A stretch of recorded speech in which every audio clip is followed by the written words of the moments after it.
तो बच्चों हम लोग जो स्टैंडर्ड कंटिन्यू कर रहे थे, कौन सा स्टैंडर्ड हम कंटिन्यू कर रहे थे, हम लोग कॉस्ट अकाउंट स्टैंडर्ड नंबर 2 पे थे। और इसमें हम लोगों ने कहा था आपसे कि हम बहुत सारी बातें डिस्कस करेंगे कैपेसिटी यूटिलाइजेशन के लिए। और जैसा कि हमारे पास ये जो टेबल अगर आप देख रहे हैं, इस टेबल में अगर हम देखेंगे तो कॉस्ट अकाउंट स्टैंडर्ड नंबर 2 का बहुत सारा वेटेज है। प्रैक्टिकल क्वेश्चंस भर भर के आए हुए हैं इसके अंदर में से। और इसके बाद में फिर कॉस्ट अकाउंटिंग स्टैंडर्ड नंबर 6 और 7 पे भी है। बट हम लोगों को थ्योरेटिकल क्वेश्चन एस्पेक्ट से भी चलना है। तो हम आपको जो यहाँ पे देखिए कॉस्ट अकाउंटिंग स्टैंडर्ड्स आप देख रहे हैं, बहुत लिमिटेड प्रिपरेशन करना होता है, बहुत ज्यादा प्रिपरेशन नहीं करना।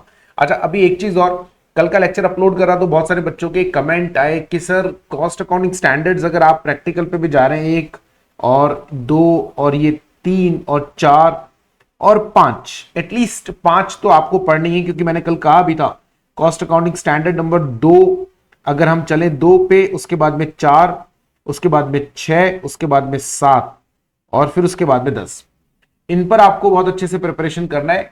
लेकिन सर हम तो इतना भी नहीं कर सकते, तो क्या करें? तो देखो, अब आज आपको बड़ी इंपॉर्टेंट बात हम बताएंगे जो हमने कल नहीं बताई। क्यों नहीं बताई? क्योंकि कल तो पहले ओवरव्यू देना बहुत जरूरी था। अगर कल ही बता देते तो आप बहुत ज्यादा खुश हो जाते हैं ना। तो इसीलिए हमने कहा पहले एक बार प्रिपरेशन करा दें, उसके बाद में बताएंगे। तो कैपेसिटी डिटर्मिनेशन के बारे में हमने आपसे कहा था कि कैपेसिटी के बारे में क्वेश्चन बहुत सारे आते हैं एग्जाम में, और हम लोग जा रहे हैं पढ़ने बस क्या क्या होता है, कौन कौन सी कैपेसिटी है। प्रैक्टिकल क्वेश्चंस बहुत सारे पूछे गए कॉस्ट अकाउंटिंग स्टैंडर्ड नंबर 2 में, सबसे ज्यादा क्वेश्चंस ही उसमें से आए हैं। लेकिन आपको एक अच्छी और इंटरेस्टिंग बात बताता हूं प्रैक्टिकल क्वेश्चंस पे लेके जाने से पहले।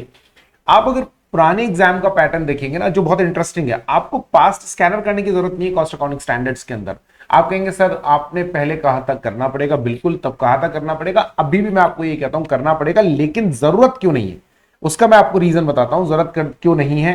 अगर आप 2017 एंड ऑनवर्ड्स देखते हैं, 2017 में इसलिए बोल रहा हूं क्योंकि 2016 में सिलेबस नया इंट्रोड्यूस हो गया था जो कि 2017 से एप्लीकेबल था। उसके बाद 2022 में भी चेंज हो गया, पर 2016 और 2022 के सिलेबस में कोई बहुत सब्सटेंशियल चेंजेस नहीं आए हैं as far as cost accounting standards are concern. तो मैं 2017 से ही बात कर रहा हूं, 16 या उससे पीछे नहीं जा रहा हूं, क्योंकि वो बिल्कुल इररिलेवेंट है। 2017 से अगर आप चलते हैं और 2024 तक अगर आप आते हैं, यानी नवंबर 2024 तक, तो आप जितने भी एग्जाम में क्वेश्चंस आए हुए हैं, एग्जाम क्वेश्चंस कौन से वाले, में कॉस्ट अकाउंटिंग स्टैंडर्ड्स की बात कर रहा हूं, एग्जामिनेशन क्वेश्चंस प्रैक्टिकल, और उसको अगर आप देखते हैं ट्रेंड के हिसाब से, तो जितनी भी एग्जाम में प्रैक्टिकल क्वेश्चंस आए हैं for cost accounting standards, they all are from module. यानी मॉड्यूल के जो पीछे क्वेश्चंस दे रखे हैं कॉस्ट अकाउंटिंग स्टैंडर्ड्स के, उनके बाहर नहीं आया है, as it is questions repeat होकर आए। राइट, आप सोचिए as it is repeated questions हैं। यानी अगर आप इंस्टीट्यूट के मॉड्यूल के जो पीछे के क्वेश्चंस हैं, राइट, सिर्फ वो भी कर रहे हैं, ओनली मॉड्यूल क्वेश्चंस, राइट, तो आप ये मान लीजिए कि आपका स्कैनर हो गया 2017 से लेकर 2024 तक का। आपको विश्वास नहीं होता है ना, आप कोई सा भी क्वेश्चन उठाकर देखो 2017 से 2024 का, वो सारे क्वेश्चन आपको मॉड्यूल में मिलेंगे। तो इंस्टीट्यूट ने एक बड़ी अच्छी प्रैक्टिस अडॉप्ट कर दी है। इसलिए मैंने आपको कहता हूं कि अगर स्कैनर करना जरूरी है, लेकिन हमें जरूरत नहीं पड़ रही है, क्योंकि जो क्वेश्चन स्कैनर में वही क्वेश्चन मॉड्यूल में है। राइट, तो आपके दोनों पर्पस एक साथ सॉल्व हो रहे हैं। इसीलिए क्या करना, प्रैक्टिकल क्वेश्चंस के लिए, कॉस्ट अकाउंटिंग स्टैंडर्ड्स के प्रैक्टिकल क्वेश्चन के लिए मैं आपको स्कैनर दिखाऊंगा, नो वरी अबाउट दैट। ऐसा नहीं है, मैंने अगर आपको बोला है कि मैं कॉस्ट अकाउंटिंग स्टैंडर्ड का स्कैनर आपको कराऊंगा, तो मैं आपको दिखाऊंगा भी प्रैक्टिकल क्वेश्चंस यहां पे कराने के बाद में, जो कि हम करते हैं ये प्रैक्टिकल क्वेश्चंस, चाहे मैराथन क्लास ही क्यों ना हो, लेकिन उसको करने के बाद में मैं आपको स्कैनर पे लेके जाऊंगा। जैसे बाकी सब चैप्टर्स के लिए स्कैनर पे गए ना हम लोग, वैसे ही आपको कॉस्ट अकाउंटिंग स्टैंडर्ड्स के भी स्कैनर पे लेकर जाएंगे। वहां पे हम देखेंगे कि सारे क्वेश्चंस वही हैं जो कि पास्ट एग्जाम्स में जो आए हुए हैं, वो वही है जो कि आपके इंस्टीट्यूट के मॉड्यूल में दे रखे हैं। राइट, तो उसके बाहर नहीं जाना है। चूंकि थ्योरेटिकल क्वेश्चन भी आते हैं, इसलिए कंटेंट पढ़ना हमारे लिए जरूरी है। तो फटाफट से हम लोग कंटेंट पढ़ते हैं। कौन कौन से कॉस्ट अकाउंटिंग स्टैंडर्ड्स के कंटेंट पढ़ने, हमें 2 से हम चालू करेंगे। तो 2, 3, 4, 5, 7, 8, 9, 10, 11, 12 और 14, ये तो पढ़ने ही है। बाकी पर अगर आप देखेंगे तो कोई क्वेश्चन नहीं आया हुआ है, और इन पर भी एक एक बार क्वेश्चन आया, वो भी बहुत पहले, मतलब लेटेस्ट कोई बहुत ज्यादा इस पे क्वेश्चंस नहीं बन रहे हैं। लेटेस्ट अगर आप क्वेश्चन देखते हैं, लेटेस्ट क्वेश्चन की अगर हम बात करें, तो थ्योरेटिकल लेटेस्ट क्वेश्चन आपको जो मिल रहे हैं वो मिलता है कॉस्ट अकाउंटिंग स्टैंडर्ड नंबर 4 पे, कॉस्ट अकाउंटिंग स्टैंडर्ड नंबर 5 पे। राइट, और बहुत ज्यादा अब प्रैक्टिकल पे शिफ्ट हो गया इंस्टीट्यूट। 2022 के बाद अगर आप देखेंगे तो शायद आपको थ्योरेटिकल क्वेश्चन मिलेगा भी नहीं। 2022 के बाद में थ्योरेटिकल क्वेश्चन या तो रिपीट हुए हैं या तो आए ही नहीं है। वो प्रैक्टिकल क्वेश्चन पर फोकस है, इसलिए बहुत ज्यादा परेशान होने की जरूरत नहीं है। 2 से लेके 14 यानी 2 से लेके 14 में भी बीच में 6 और 13 मैंने छोड़ दिया, तो अगर हम 2 से लेके 14 तक के कॉस्ट अकाउंटिंग 13 में से भी 2 हटा दें, 11 कॉस्ट अकाउंटिंग स्टैंडर्ड्स पढ़ के आप थ्योरी का क्वेश्चन अटेंड कर सकते हैं, और सिर्फ ये इंस्टीट्यूट के पीछे के क्वेश्चंस करके आप आराम से आसानी से इंस्टीट्यूट एग्जाम्स के प्रैक्टिकल क्वेश्चन कर सकते हैं ना। यही स्ट्रेटेजी होती है। अब सब बच्चे क्या ना, 2 तरह के बच्चे होते हैं, वो जो सारा पढ़ रहा है, वो मेहनत बहुत कर रहा है, बहुत मेहनत कर रहा है, बहुत मेहनत कर रहा है, दिन में 15-15 घंटे पढ़ रहा है, लेकिन फिर भी नंबर नहीं आ रहे। एक बच्चा दिन में 4 ही घंटे पढ़ रहा है, फिर भी उसके नंबर आ रहे हैं, बहुत बढ़िया, मेरिट भी आ रही है। कॉस्ट अकाउंटिंग जैसे कॉस्ट ऑडिट जैसे सब्जेक्ट में भी उसके 70+ मार्क्स आ रहे हैं। Reason strategy, strategy is very important. तो 2 बातें याद रखो कॉस्ट अकाउंटिंग स्टैंडर्ड्स में, एक तो पीछे के जो क्वेश्चंस है वही करने हैं, उसके अलावा नहीं करने हैं। इसके अलावा जो थ्योरेटिकल क्वेश्चन है उसके अंदर आप 2 से लेके 14 तक के कॉस्ट अकाउंटिंग स्टैंडर्ड्स कर लो, उसमें भी आपको 6 और 13 छोड़ देने हैं, 6 और 13 करने की जरूरत नहीं है, ठीक है। उसको छोड़ के बाकी क्वेश्चंस आप आराम से कर सकते हैं। अब मैं आपको लेके चल रहा हूं 2 पे। कॉस्ट अकाउंटिंग स्टैंडर्ड नंबर 2 हमारा क्या है, फटाफट से आते हैं। कैपेसिटी डिटर्मिनेशन हमने स्टार्ट भी किया था। अब इसमें कौन कौन सी कैपेसिटीज है एक एक करके चलते हैं। सबसे पहले हम बात करते हैं इंस्टॉल्ड कैपेसिटी की। ये इंस्टॉल्ड कैपेसिटी क्या होता है, देखो हमने साइड में लिखा है, that is maximum capacity of producing goods and services. अभी कैसे निकाला जाता है, ये निकाला जाता है on the basis of technical specification और टेक्निकल इवैल्यूएशन। यानी आपको जो कैपेसिटी का डिटर्मिनेशन करना है गुड्स एंड सर्विसेज को प्रोड्यूस करने की, जो आपकी कैपेसिटी है, उसका हमारे पास में कोई प्रैक्टिकल तरीका नहीं होता, वो हमारे को एक technical specification evaluation. Technical specification का मतलब जो मशीन आपने खरीदी है, उस मशीन को जिस मैन्युफैक्चरर ने बनाया है, वो मैन्युफैक्चरर पहले से ही बताकर भेजता है कि भैया इस मशीन की कितनी प्रोडक्शन कैपेसिटी है या कितने आवर्स की कैपेसिटी है। या फिर अगर आपको नहीं पता, या मान लीजिए आपकी मशीन सेल्फ डेवलप्ड है, तो फिर उस केस में हमको टेक्निकल इवैल्यूएशन कराना पड़ता है, उससे पता चलेगा। हाँ, टेक्निकल स्पेसिफिकेशन या इवैल्यूएशन करते समय कुछ क्राइटेरियाज होते हैं जो हम आगे बात करेंगे। एक और टर्म होता है हमारे पास में called as normal capacity. What is normal capacity? It's a volume of the production achieved और achievable on an average over a period of time under the normal circumstances after detecting loss of production due to the planned maintenance। 2-3 बातें इसके अंदर में है। क्या बोल रहे हैं नॉर्मल कैपेसिटी? आपने एक पीरियड पकड़ना है, 1 साल 2 साल 1 महीना 2 महीना, जो भी आपकी प्रोडक्शन का साइकिल है। फॉर एग्जाम्पल, अगर किसी प्रोडक्ट को प्रोड्यूस करने का साइकिल 3 महीने का है, तो आप 3-3 महीने के 4 पीरियड्स को पकड़ लें, या 3-3 महीने के 6 पीरियड्स पकड़ लें, जैसा भी आपको कंफर्टेबल लगे। वो आपको देखना है कि आपकी जो प्रोडक्शन की कैपेसिटी है या जो प्रोडक्ट आप प्रोड्यूस कर रहे हैं, उस प्रोडक्ट का क्या नेचर है, उस पर डिपेंड करेगा। तो प्रोडक्ट के नेचर के बेसिस पर अगर हम लोग चलें, तो आपको पिछले जो लास्ट कुछ over a period of time जो भी आपने पकड़ा है, उसमें जो भी आपने अपना प्रोडक्शन का टारगेट अचीव करा है ऑन एन एवरेज, जो भी प्रोडक्शन का टारगेट अचीव करा है on an average under the normal circumstances. Normal circumstances इसलिए बोल रहा हूं, कभी कभी कुछ एबनॉर्मल सर्कमस्टांसेस की वजह से you could have a larger amount of the production. कुछ एबनॉर्मल सर्कमस्टांसेस की वजह से you could have larger amount of the production. अगर ऐसा होता है, राइट, एबनॉर्मल सर्कमस्टांसेस की वजह से ज्यादा प्रोडक्शन अगर हुआ है, तो उसको इग्नोर कर देना है, यदि क्योंकि वो एबनॉर्मल है, राइट। अच्छा, इसमें से क्या कर देना, जो आपका प्रोडक्शन हुआ, जो प्रोडक्शन आपने निकाला है, उसमें से वो अमाउंट लेस कर देना जो आपने प्लान मेंटेनेंस की वजह से प्रोडक्शन आप नहीं कर पाए, राइट। यानी जिस टाइम पे आपकी मशीन आपने शट डाउन रखी, रन डाउन, एक वर्ड होता है रन डाउन टाइम।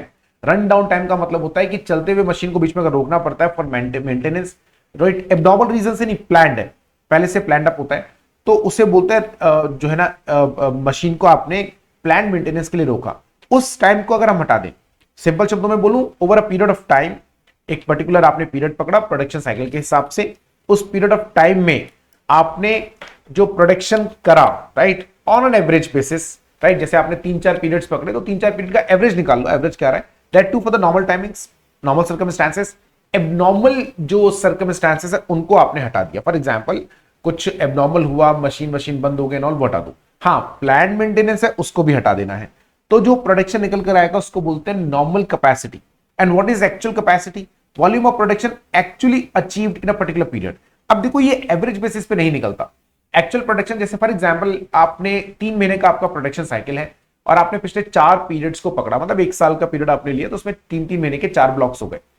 अब हर ब्लॉक में कितना कितना प्रोडक्शन आपने करा, उसका आपने निकाला एवरेज। अब हर 3 महीने का जो ब्लॉक है उसमें जब आप प्रोडक्शन पकड़ो, तो क्या करना, उस 3 महीने में जितना प्लान्ड मेंटेनेंस का टाइम है वो हटा देना, प्लान्ड मेंटेनेंस का जो टाइम है उसको हटा देना। पर एक बात, अब जो टाइम बचा उसमें जो प्रोडक्शन हुआ उसको पकड़ो, उसमें भी अगर कोई एबनॉर्मल एक्सेसिव प्रोडक्शन है उसको भी हटा दो। कोई एबनॉर्मल एक्सेसिव अगर कोई प्रोडक्शन है तो उसको भी हटा देना। यानी आपने करना क्या है, आपने बेसिकली करना है जो 3 महीने के ब्लॉक में प्रोडक्शन हुआ normal without any abnormal circumstances, उसको पकड़ो और चारों ब्लॉक्स का निकालो और उसका एक एवरेज फिगर पकड़ लो। That average figure is called as normal capacity, right. What is actual capacity, जितना एक्चुअल में प्रोडक्शन हुआ। आ रही बात समझ में। अब हमें क्या निकालना है, अब निकालना है idle time. What is idle time, normal idle time minus, sorry normal idle time कैसे निकालेंगे, installed capacity minus normal capacity. ये नॉर्मल आइडल टाइम है जो होगा, देखो हमने लिखा भी प्लान्ड मेंटेनेंस, राइट। ये आपका प्लान्ड मेंटेनेंस का टाइम है। तो जितना आपका इंस्टॉल कैपेसिटी है, फॉर एग्जांपल यदि आपका इंस्टॉल कैपेसिटी है 1 lakh units in one production cycle, 3 महीने का जो है, और उस 3 महीने के प्रोडक्शन साइकिल का जो हमने एवरेज निकाला वो आ रहा है लगभग 97,000। तो 3,000 आप लेस कर दो, तो ये 3,000 क्या हो गया, नॉर्मल आइडल टाइम। क्यों हम ऐसा कर रहे हैं, क्योंकि ऑन एन एवरेज हमारा 97,000 ही बन रहा है। प्लान मेंटेनेंस हमने हटाया तो उससे कंपनी ने तो लिखकर भेज दिया 1 लाख प्रोडक्शन, 1 लाख यूनिट्स बनेगी, लेकिन जो हम लोगों ने जब एक्चुअल में प्रोडक्शन करा तो कुछ प्लान मेंटेनेंस भी होता है। जैसे गाड़ी नहीं होती, आप 4 व्हीलर लेते हैं, 2 व्हीलर लेते हैं, कंपनी क्लेम करती है इससे for example 15 kilometre per hour पर लीटर या 20 किलोमीटर पर लीटर, बट एक्चुअल में अगर आप निकालोगे ना तो वो कम ही आएगा, क्योंकि उसमें बहुत सारी चीजें कंपनी आइडल कंडीशंस लगा देती है। भैया रोड से एकदम सही हो, इम्पॉसिबल, ट्रैफिक सिग्नल लो, इम्पॉसिबल। अगर आप मिनिस्टर हैं तो एक अलग बात है, सेलिब्रिटी तो एक अलग बात है। एक आम आदमी आपके और हमारी तरह जो टैक्स पे करता है, जो देश चलाता है, अगर उसकी बात करें तो उसके लिए तो रेड लाइट होगी, राइट, और पुलिस भी पीटेगी अगर आपने रेड लाइट क्रॉस करा, तो वो सब तो प्रोटोकॉल हमारे लिए है ही। तो ये जो नॉर्मल आइडल टाइम है वो, सॉरी, जो ये हमारा नॉर्मल कैपेसिटी वो कम ही आती है। अगर कंपनी 20 क्लेम कर रही है तो 17 ही मिलेगी, राइट। तो जो 3 का डिफरेंस है वो क्या हो गया, नॉर्मल आइडल कैपेसिटी या नॉर्मल आइडल टाइम। अगर नंबर ऑफ आवर्स में निकाल रहे हैं या टाइम के हिसाब से निकाल रहे हैं तो आइडल टाइम, और अगर आप यूनिट्स में निकाल रहे हैं प्रोडक्शन तो नॉर्मल आइडल कैपेसिटी। और एबनॉर्मल क्या होता है, ये जो नॉर्मल और एक्चुअल के बीच का डिफरेंस है। यानी नॉर्मल निकाला आपने ऑन एन एवरेज बेसिस, यानी और 3-4 महीने का हमने एवरेज निकाला, तो हर महीने हम 97, हर प्रोडक्शन साइकिल में लगभग 97,000 यूनिट्स हम बना सकते हैं, राइट। लेकिन एक्चुअल में किसी पर्टिकुलर ब्लॉक में अगर 95,000 ही बनी तो 2,000 आपकी यूनिट्स क्या हो गई, एबनॉर्मल हो गई, राइट। उसको बोलेंगे एबनॉर्मल आइडल टाइम, ठीक है। जो 2,000 है वो क्या हो जाएगा, एबनॉर्मल आइडल टाइम हो जाएगा, राइट। तो 3 हमारे पास, या एबनॉर्मल कैपेसिटी हो जाएगी, एबनॉर्मल आइडल कैपेसिटी कहलाएगी, राइट। तो हमारे पास में क्या क्या चीजें आ जाती है, हमारे पास में आ जाती हैं 3 चीजें। पहला आ जाता है इंस्टॉल कैपेसिटी, जो नीचे इन्होंने दे रखा है, ठीक है ना। और उसके बाद में आ जाता है हमारे पास में नॉर्मल कैपेसिटी, और उसके बाद में आ जाता है हमारे पास में एक्चुअल कैपेसिटी। कॉस्ट ऑब्जेक्ट क्या होता है, कॉस्ट ऑब्जेक्ट बहुत छोटी सी चीज है। कॉस्ट ऑब्जेक्ट बेसिकली कोई भी कॉस्ट सेंटर, कोई भी कस्टमर या प्रोसेस जिसके लिए आप कॉस्ट निकालते हो उसको कॉस्ट ऑब्जेक्ट कहा जाता है। जिस भी चीज के लिए आप कॉस्ट कैलकुलेट करते हो ना, यदि कस्टमर वाइज निकाल रहे हो या प्रोसेस वाइज निकाल रहे हो, प्रोडक्ट वाइज निकाल रहे हो, प्रोजेक्ट वाइज निकाल रहे हो, राइट, तो वो कॉस्ट सेंटर या वो जो एक्टिविटी है वो क्या कहलाएगा, कॉस्ट ऑब्जेक्ट कहलाता है। आई बस सर, ये आपको ध्यान में रखना है। अब आता है हमारे पास डिटर्मिनेशन ऑफ कैपेसिटी का क्वेश्चन। 1-2 बार एग्जाम में थ्योरेटिकल क्वेश्चन पूछा गया है कि कैपेसिटी आपको कैसे डिटरमाइन करनी चाहिए, राइट। तो मैंने ऊपर आपको जैसा कहा, इंस्टॉल्ड कैपेसिटी को निकालने के लिए मोटा मोटी हमारे पास में 2 चीजें होती है, या तो टेक्निकल स्पेसिफिकेशन या तो टेक्निकल इवैल्यूएशन, राइट। ये 2 तो ब्रॉड वे है ही। इंस्टॉल्ड कैपेसिटी की बात कर रहा हूं क्योंकि एक्चुअल तो आपको दिख ही जाएगा, और रही बात नॉर्मल कैपेसिटी की तो वो हमें कैलकुलेट करनी पड़ेगी on the basis of average, अगर हमारा जो प्रोडक्शन हुआ है उसके आधार पे। So capacity shall be determined in terms of units of production और सर्विसेज और इक्विवेलेंट मशीन्स और man hours, right. Capacity shall be determined in terms of units of production, या आपको ध्यान में रखना है कैपेसिटी को आप या तो नंबर ऑफ यूनिट्स या फिर मशीन आवर्स, वो डिपेंड करता है ना आप कैसे निकाल रहे हो। अगर आप नंबर ऑफ यूनिट्स प्रोड्यूस, मैंने ऊपर समझाया बिना कि आइडल टाइम में भी हमने क्या बोला, यदि आपने कैपेसिटी यूनिट्स में निकाला है तो आइडल टाइम या एबनॉर्मल आइडल टाइम या नॉर्मल आइडल टाइम भी किस में आएगा, यूनिट्स में आएगा। यदि आपने अपनी कैपेसिटी आवर्स में निकाली, कितने आवर्स हमारी मशीन काम करती है, what is normal working hours of a machine, तो फिर आपका आइडल टाइम भी जो है नॉर्मल आइडल या एबनॉर्मल आइडल वो भी इन आवर्स ही आएगा, राइट। एक चीज। अच्छा, अभी हम बात करते हैं इंस्टॉल कैपेसिटी की। तो इंस्टॉल कैपेसिटी में हमने क्या बोला, इट इज लाइक एक तो टेक्निकल स्पेसिफिकेशन के बेसिस पे, दूसरा टेक्निकल इवैल्यूएशन के बेसिस पे। इसके अलावा कैपेसिटीज ऑफ इंडिविजुअल और इंटर रिलेटेड प्रोडक्शन और ऑपरेशनल सेंटर्स, ऑपरेशनल कांस्टेंट्स और कैपेसिटी ऑफ क्रिटिकल मशीन्स और इक्विपमेंट्स। ये तरीके नहीं है, तरीके तो ये दो ही हैं। टेक्निकल इवैल्यूएशन करते समय इंस्टीट्यूट ने डिजाइनिंग करते समय गलती कर दी। मैंने आपको ऊपर भी कहा था कि या तो टेक्निकल स्पेसिफिकेशन वो कंपनी लिखकर भेजेगी, मैन्युफैक्चरर लिखकर भेजेगा।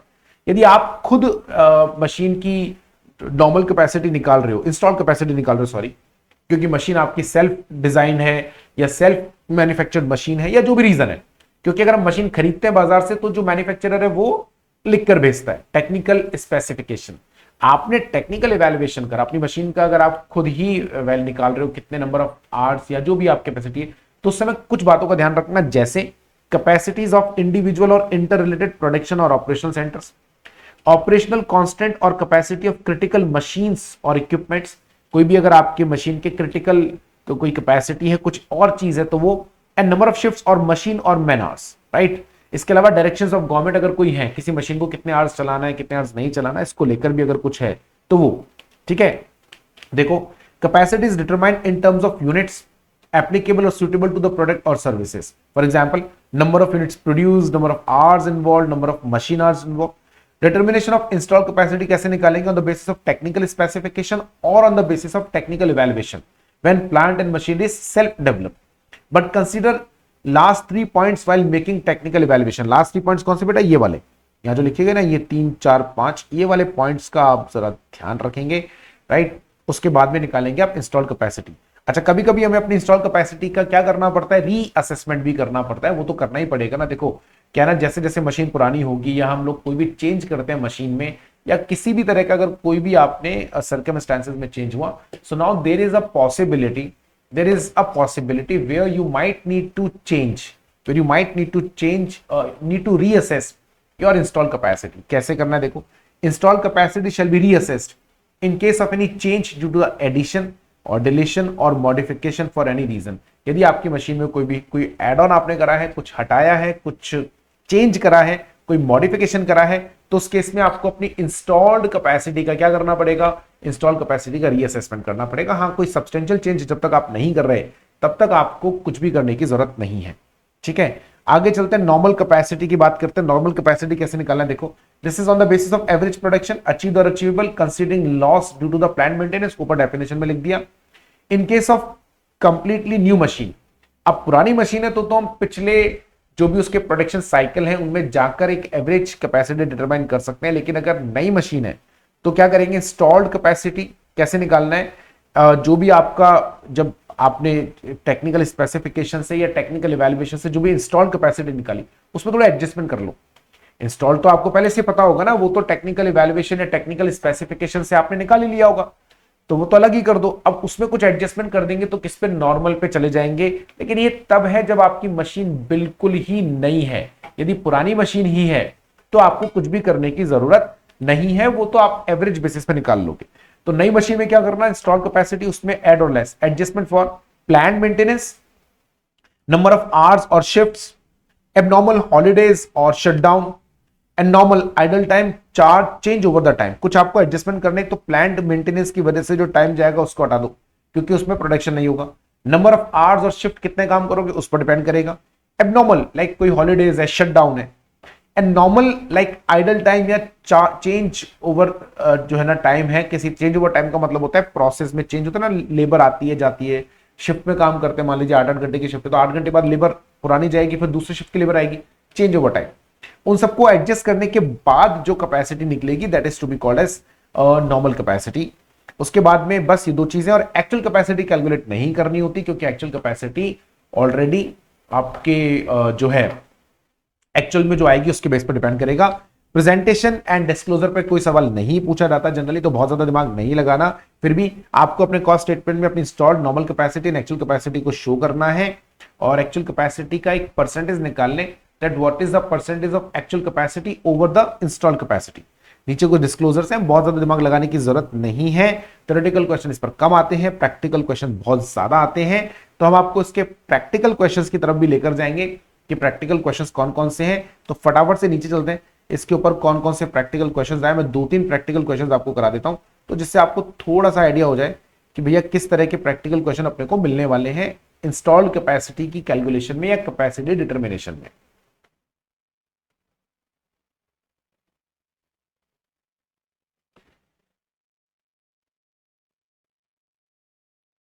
जैसे देखिए कॉस्ट, देखो आगे ना कॉस्ट अकाउंटिंग स्टैंडर्ड का पहला ही क्वेश्चन कॉस्ट अकाउंटिंग स्टैंडर्ड 2 का है, क्योंकि इसी पर सबसे ज्यादा क्वेश्चन बनते हैं।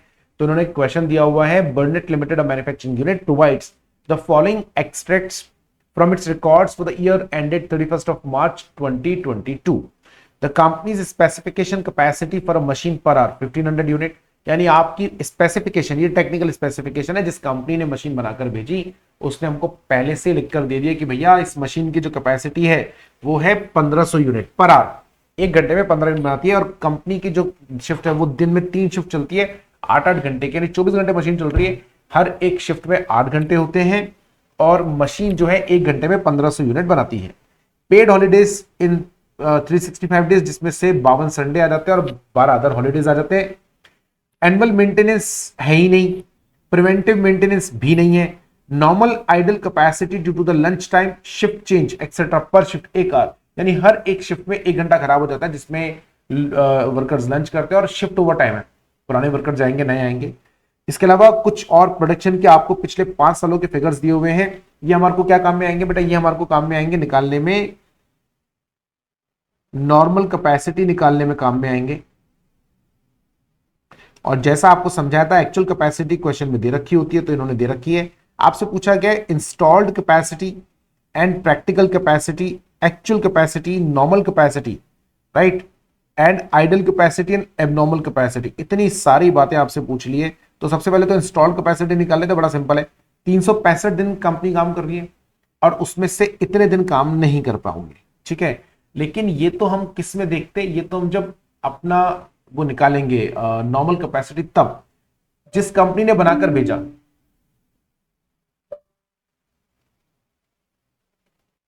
जिस कंपनी ने बनाकर भेजा वो तो कहता है 365 दिन काम करो ना, हमें क्या दिक्कत है। तो उनके हिसाब से अगर चले तो 365 दिन काम होगा, दिन में 3 शिफ्ट और हर शिफ्ट में 8 घंटे और हर घंटे में 1500 यूनिट बना रहे। तो वो कहते हैं 1,31,40,000 यूनिट आप हर साल बनाओ, कोई दिक्कत ही नहीं है उनके हिसाब से। लेकिन ये हम जानते हैं कि मशीन 8 घंटे काम नहीं कर सकती, तो 8 में से 1 घंटा खराब हो रहा है रोज का, तो हमने क्या करा, 8 में से हम ये भी जानते हैं 365 दिन बंदे काम नहीं कर सकते, यानी 52 दिन संडे, बाकी 12 हॉलीडेज। हाँ, दिन में 3 शिफ्ट रहेगी, तो 365 में से अगर मैं 52 और 12 यानी कुल मिलाकर 64 दिन हटा दूं, तो कंपनी 301 दिन ही काम करेगी।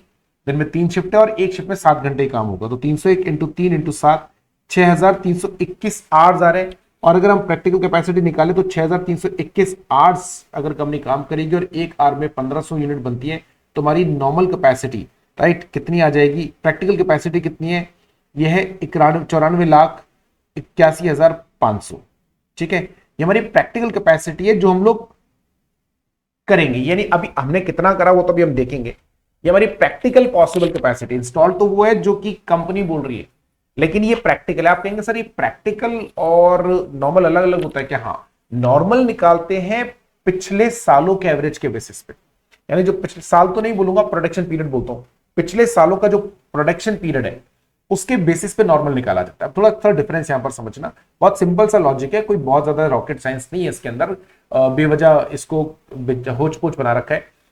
इंस्टॉल्ड का मतलब क्या है, जो कंपनी ने लिखकर भेजा उसने बिना ध्यान दिए, जैसे अगर आप गाड़ी खरीदते हैं तो वो लिखकर भेजते हैं 20 किलोमीटर पर आवर पर लीटर, वो ये कहते हैं कि 20 किलोमीटर पर लीटर तब देगा। मैं आपको उसकी उनकी कंडीशंस बताता हूं। इंस्टॉल्ड के हिसाब से 20 किलोमीटर पर लीटर, 1 लीटर में 20 किलोमीटर गाड़ी चल जाएगी। उनके हिसाब से मालूम है कंडीशन क्या है, 20 किलोमीटर जब गाड़ी चल रही है तो बीच में आपको गाड़ी 1 मिनट के लिए भी नहीं रोकनी है, यानी कंसिस्टेंटली एंड कंटिन्यूसली चल रही है, गाड़ी रोकनी नहीं, गाड़ी धीरे भी नहीं करनी है, यानी पूरे 20 किलोमीटर के दौरान गाड़ी की स्पीड मेंटेन रहे। मान लो अगर गाड़ी की स्पीड 80 किलोमीटर तो 80 रहे, 80 से 79 76 भी नहीं होना चाहिए।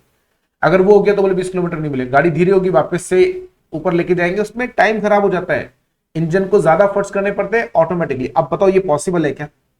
कंपनी क्लेम कर रही है 20 किलोमीटर पर लीटर, लेकिन कंडीशंस बहुत हैं। 20 किलोमीटर में एक मिनट के लिए भी गाड़ी स्लो ना हो, 1 मिनट के लिए भी स्पीड जो भी आप मेंटेन कर रहे हो उससे कम ना हो, कोई गड्ढा ना है, कोई स्पीड ब्रेकर ना है, कुछ भी ना हो, नॉट पॉसिबल। इसीलिए जो गाड़ी ना वो हाईवे पे अच्छी एवरेज देती है। क्यों देती है हाईवे पे अच्छी एवरेज? क्योंकि हाईवे पर क्या होता है, हाईवे पर कंपनी की कंडीशन पूरी हो रही है, 20 या 30 किलोमीटर तो गाड़ी सेम स्पीड में चल रही है, तो मिल जाएगा आपको 20 किलोमीटर पर लीटर। अब ये चीज नॉर्मल सिटी में पॉसिबल नहीं है ना। इसी तरीके से जो इंस्टॉल्ड कैपेसिटी, कंपनी ने तो लिखकर भेज दिया कि सर दिन में आप तो पूरे 365 दिन चलाओ, राइट, और रोज 8 घंटे चलाओ, और सॉरी 24 घंटे, राइट, ये हम जानते हैं पॉसिबल नहीं है। तो हमने एक प्रैक्टिकल कैपेसिटी निकाला कि 365 दिन तो काम नहीं होगा, 301 भी नहीं होगा, रोज 8 ही घंटे नहीं काम होगा, 7 घंटे काम हो पाएगा। अभी हमारी कैपेसिटी एवरेज हम जब अब पिछले 3-4 जो पीरियड है उनमें या सालों में आपने जो एक्चुअल प्रोडक्शन करा होगा उसका एवरेज हम लोग निकालते हैं, और उस एवरेज के बेसिस पे, माइंडेड ना, उस एवरेज के बेसिस पर हम लोग क्या करेंगे, कैलकुलेट करेंगे हमारी नॉर्मल कैपेसिटी।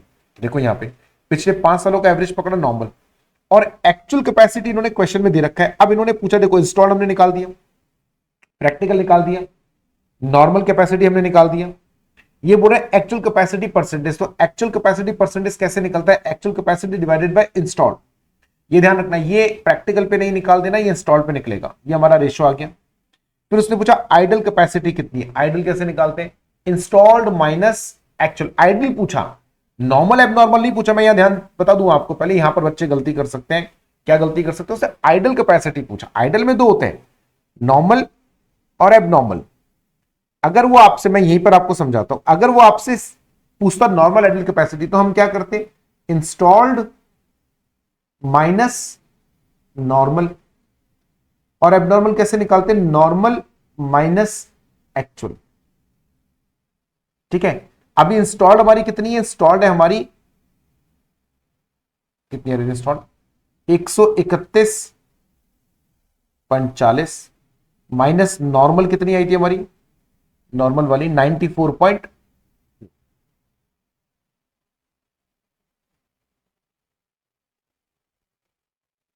ठीक है, और इसको निकालो तो 94.80 और एक्चुअल में कितनी थी 81.50। यदि मैं 131 पॉइंट ये करता हूं तो ये आता है, निकालना पड़ेगा, 1 मिनट, कैलकुलेटर ले लेते हैं बेटा अपन। ये आगे अपना बहुत सिंपल सा ये वो है, 131.40 माइनस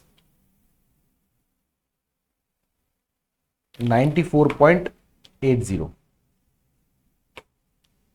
36.60। ये तो है नॉर्मल आइडल कैपेसिटी। ठीक है,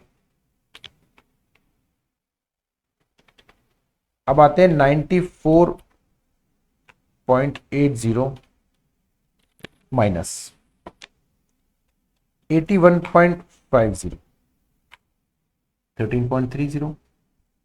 अब अगर वो आपसे पूछ रहा है, आपसे अगर उसने पूछा कि भाई हमें आप आइडल कैपेसिटी बताओ, तो मुझे दोनों ही बतानी पड़ेंगी ना यार। दोनों को मैं जोड़ लेता हूं, 36 पॉइंट, ये कितना आएगा देखो 0.90, और ये 949.90 आइडल कैपेसिटी। डायरेक्टली निकाल लेते हैं। अगर सिर्फ आइडल पूछता तो इंस्टॉल्ड माइनस एक्चुअल, यानी 131.40 माइनस 81.50। बच्चे गलती क्या करते हैं, यहां पे नॉर्मल कैपेसिटी का कैलकुलेशन कर आ जाते हैं, आंसर गलत होता है। ये छोटी छोटी मिस्टेक्स होती हैं। ठीक है, बस इतने सिंपल क्वेश्चन ही आते हैं। आप देखो और चलते हैं नीचे, हमको इन्होंने एक और क्वेश्चन दिया, इलस्ट्रेशन नंबर 2। क्या बोल रहा है, the following information pertains to Recon limited manufacturing cement. यहां आपको इन्होंने बहुत सारी कैपेसिटी दे दी है, और इन्होंने इसमें आपसे पूछा है एनालिसिस। इन्होंने आपसे एनालिसिस पूछा है, एनालिसिस करके बताओ।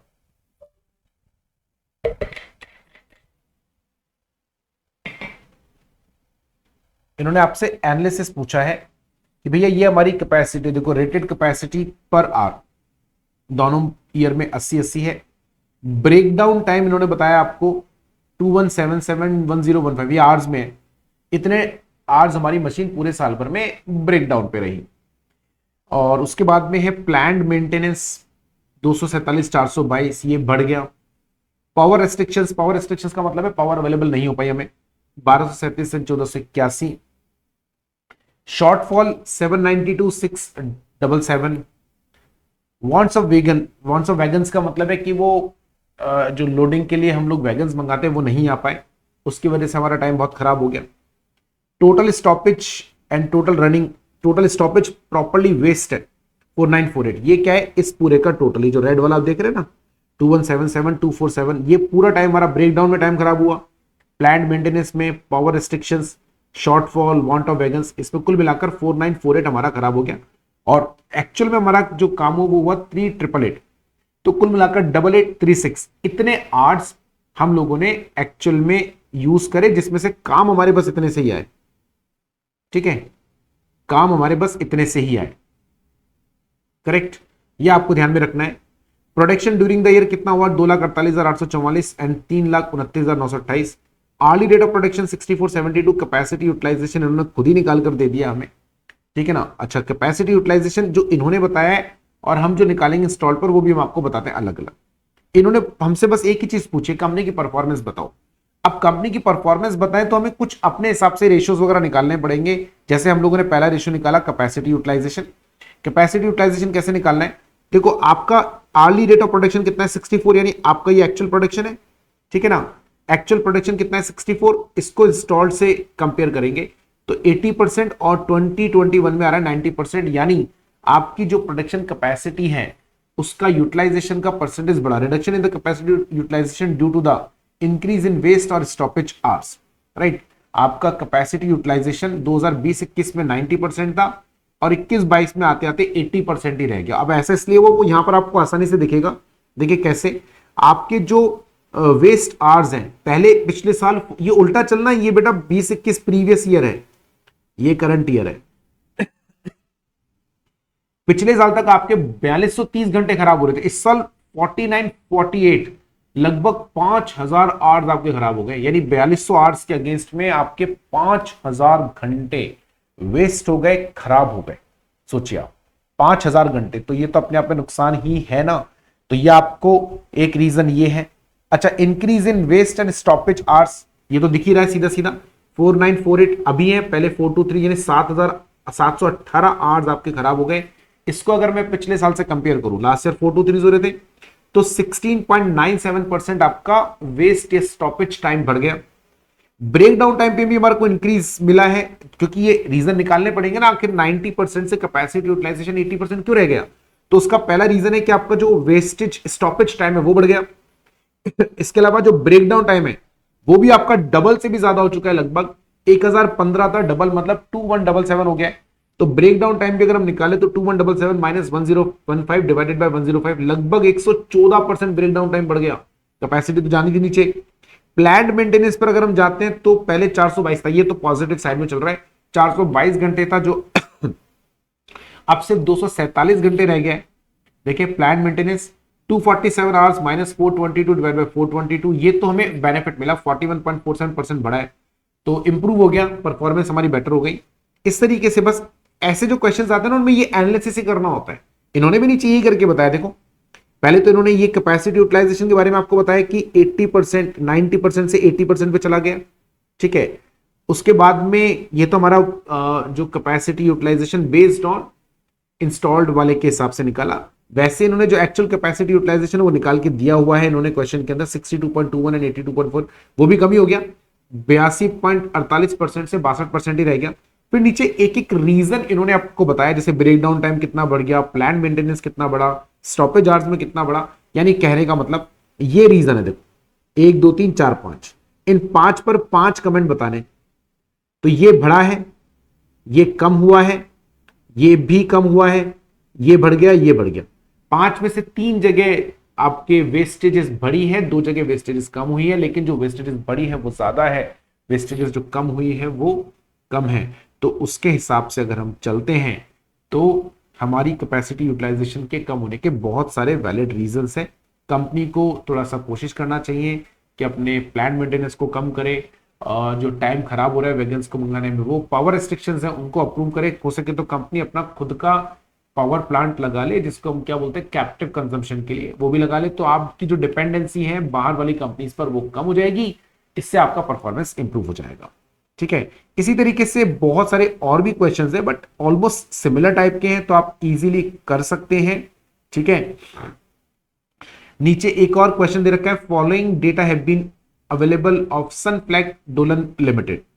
थोड़ा सा कॉम्प्लिकेटेड क्वेश्चन है, थोड़ा सा कॉम्प्लिकेटेड है ये क्वेश्चन में। इन्होंने बहुत सारी चीजें कम करके दिए तो हमें निकालना पड़ रहा है। अच्छा इधर मैं आपको एक चीज बता दूं, जब आप कैलकुलेशन करेंगे ना तो थोड़ा बहुत डिफरेंस आ सकता है आपके आंसर में, वो राउंडिंग ऑफ की वजह से आएगा, तो घबराना नहीं।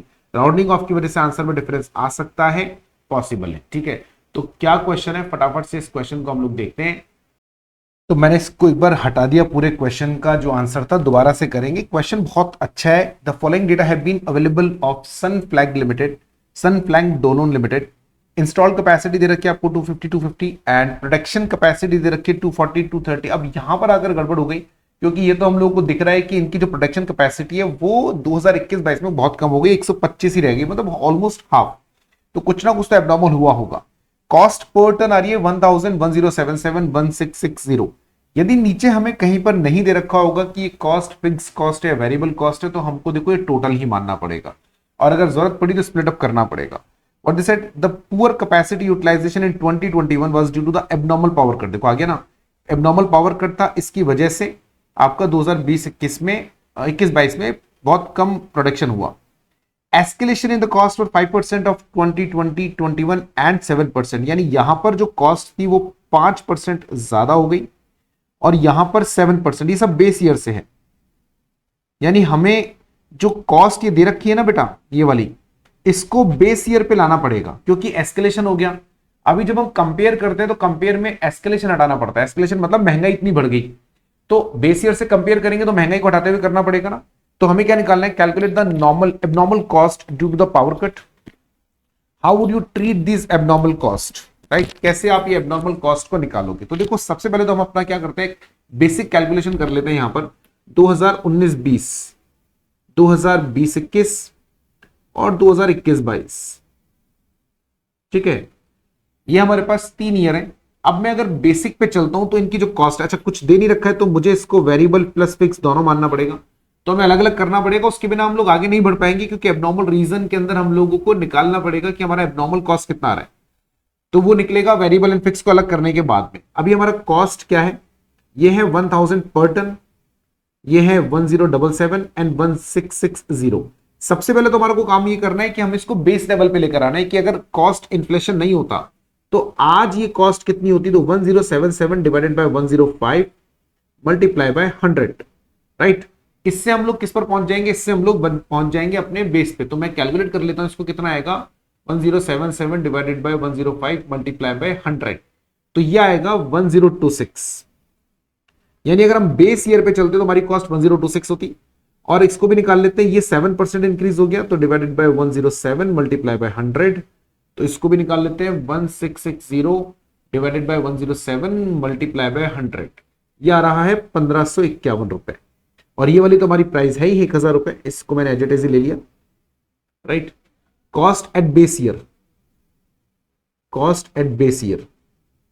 अब देखो हमको ये नहीं पता कि 1000 में फिक्स कितना है, वेरिएबल कितना है, ये हमें निकालना पड़ेगा। तो इसके लिए मैं आपको एक तरीका बताता हूं, क्या करो, एक बार निकाल लो टोटल प्रोडक्शन कॉस्ट। कैसे निकालना है, टोटल प्रोडक्शन कॉस्ट निकालने से पहले टोटल प्रोडक्शन कितना दे रखा है। टोटल प्रोडक्शन है हमारा, यहां है 240, यहां है 230 और यहां है 125। तो टोटल हम क्या निकाल लेते हैं बेटा, प्रोडक्शन कॉस्ट निकाल लेते हैं फटाफट से। तो ये आएगा 2,40,000 रुपए, ये तो दिख रहा है 1000 इंटू ऐसे मल्टीप्लाई करा हमने, तो 1026 मल्टीप्लाई बाय 230,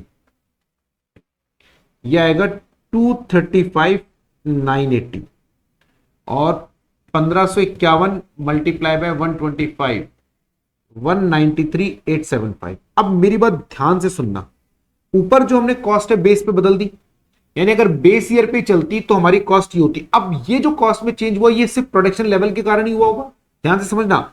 हम कॉस्ट को बेस पे लेकर आ गए, यानी अगर बाई चांस कॉस्ट की इन्फ्लेशन नहीं होता तो हमारी कॉस्ट 1000, 1026 और 1551 होती। अभी जो कॉस्ट में चेंज आ रहा है ये प्रोडक्शन लेवल में चेंज होने के कारण आ रहा है, ये भी हमको पता है। और प्रोडक्शन लेवल में चेंज होने के कारण कॉस्ट में सिर्फ वेरिएबल कॉस्ट में चेंज होता है, यानी फिक्स कॉस्ट में चेंज नहीं होता। यानी यहां जो कॉस्ट आपकी एक्सेसिव लगी, कम लगी, कितनी लगी, 2,40,000 माइनस 235, 4020 कम लगी। बेटा ये कम कॉस्ट जो डिफरेंस है ये वेरिएबल कॉस्ट का, कि फिक्स कॉस्ट तो कभी चेंज होती नहीं है ना, फिक्स कॉस्ट तो हमेशा सेम ही रहती है।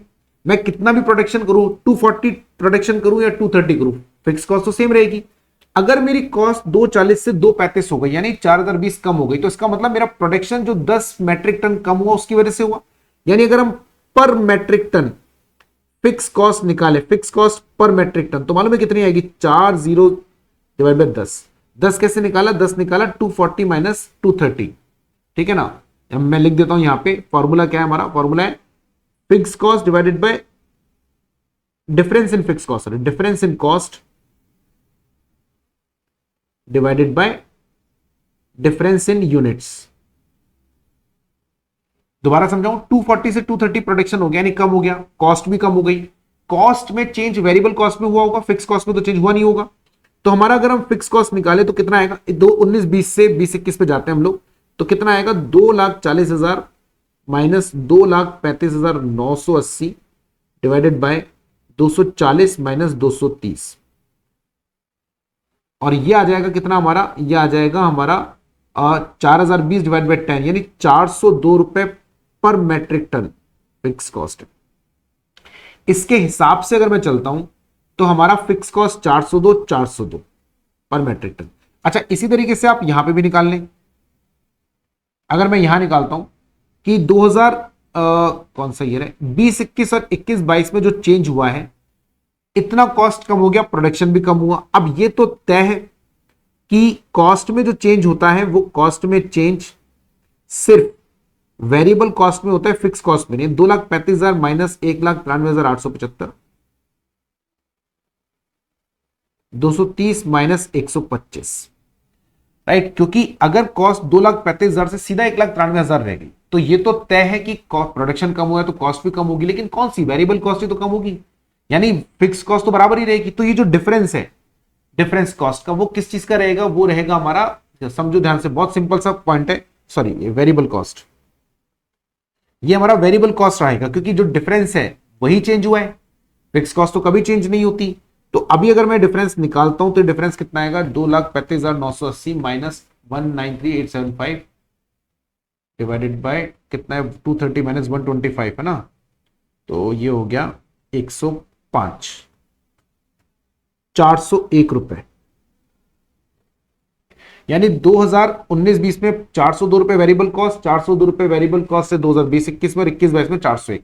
तो अभी फिक्स कॉस्ट निकालो, कैसे निकालोगे, देखो कितनी कॉस्ट है यहां पर, 1000 माइनस 402 कितना आ गया, 598, है ना, सिंपल।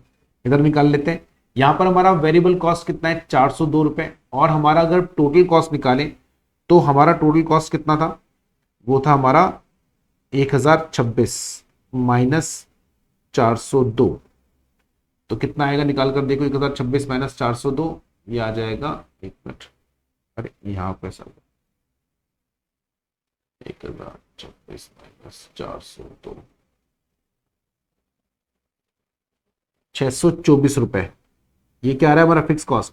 और ये कितना आ जाएगा, ये आ जाएगा 1551 माइनस 401, तो जहां तक मैं समझता हूं तो ये 1150, ये आपकी फिक्स कॉस्ट है। किसके ऊपर, आपके एक्चुअल प्रोडक्शन के ऊपर। ये फिक्स कॉस्ट है at actual production level, they are at actual production level, right. अब सारी कैलकुलेशन हमसे करवा रहे हो बेस ईयर पे, तो हमें बेस ईयर पे जाना पड़ेगा। आप ध्यान से समझना, अगर हम बेस ईयर पे नहीं गए तो हम निकाल नहीं पाएंगे। बेस ईयर पे निकालना क्यों जरूरी है, क्योंकि आपने हमसे बोला कि एबनॉर्मल कॉस्ट एट, आप निकालो बेस ईयर कि आखिर इतना चेंज कैसे हुआ 21-22 में। तो पहले जो है ना, ये तो हमारी फिक्स कॉस्ट आ गई प्रोडक्शन लेवल के ऊपर। अभी हम लोग फिक्स कॉस्ट निकालते हैं हमारा किसके ऊपर, टोटल जो हमारा इंस्टॉल कैपेसिटी, और इंस्टॉल कैपेसिटी हमारा 250 है, ठीक है। तो देखो मैं आपको समझाता हूं कैसे निकालना, बड़ा आसान सा तरीका है। पहले तो आप निकाल लो fix cost, total fix cost, ये तो पर मैट्रिक टन है ना, टोटल फिक्स कॉस्ट निकाल लेते पहले तो अपन। 598, ये किस पे था, एक्चुअल प्रोडक्शन लेवल, और एक्चुअल प्रोडक्शन कितना हुआ, 240, 5 इंटू 240, तो 598 इंटू 240 करोगे तो कितना आएगा, 1,43,520 रुपए। तो अगर हम लोग fix cost per metric ton at installed capacity 143,520 divided by 250, right. तो ये कितना आएगा मालूम है, ये आएगा 520 बाय 250, 574 रुपए पर मेट्रिक टन।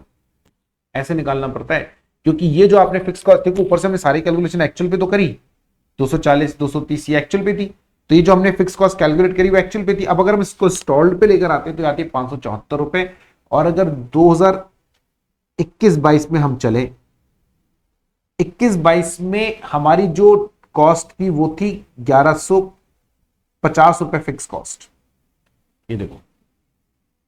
जबकि होनी कितनी चाहिए थी फिक्स कॉस्ट, अगर हम उस पर चलते इंस्टॉल्ड के हिसाब से चलते तो हमारी फिक्स कॉस्ट होनी चाहिए थी 1150, सॉरी 574, लेकिन आप देखो एक्चुअल में कितनी चाह रही है, 1150 होनी तो 574 चाहिए ना, क्योंकि हमने तो इंस्टॉल पे निकाला और इंस्टॉल तो सब में सेम है, 250 250 250।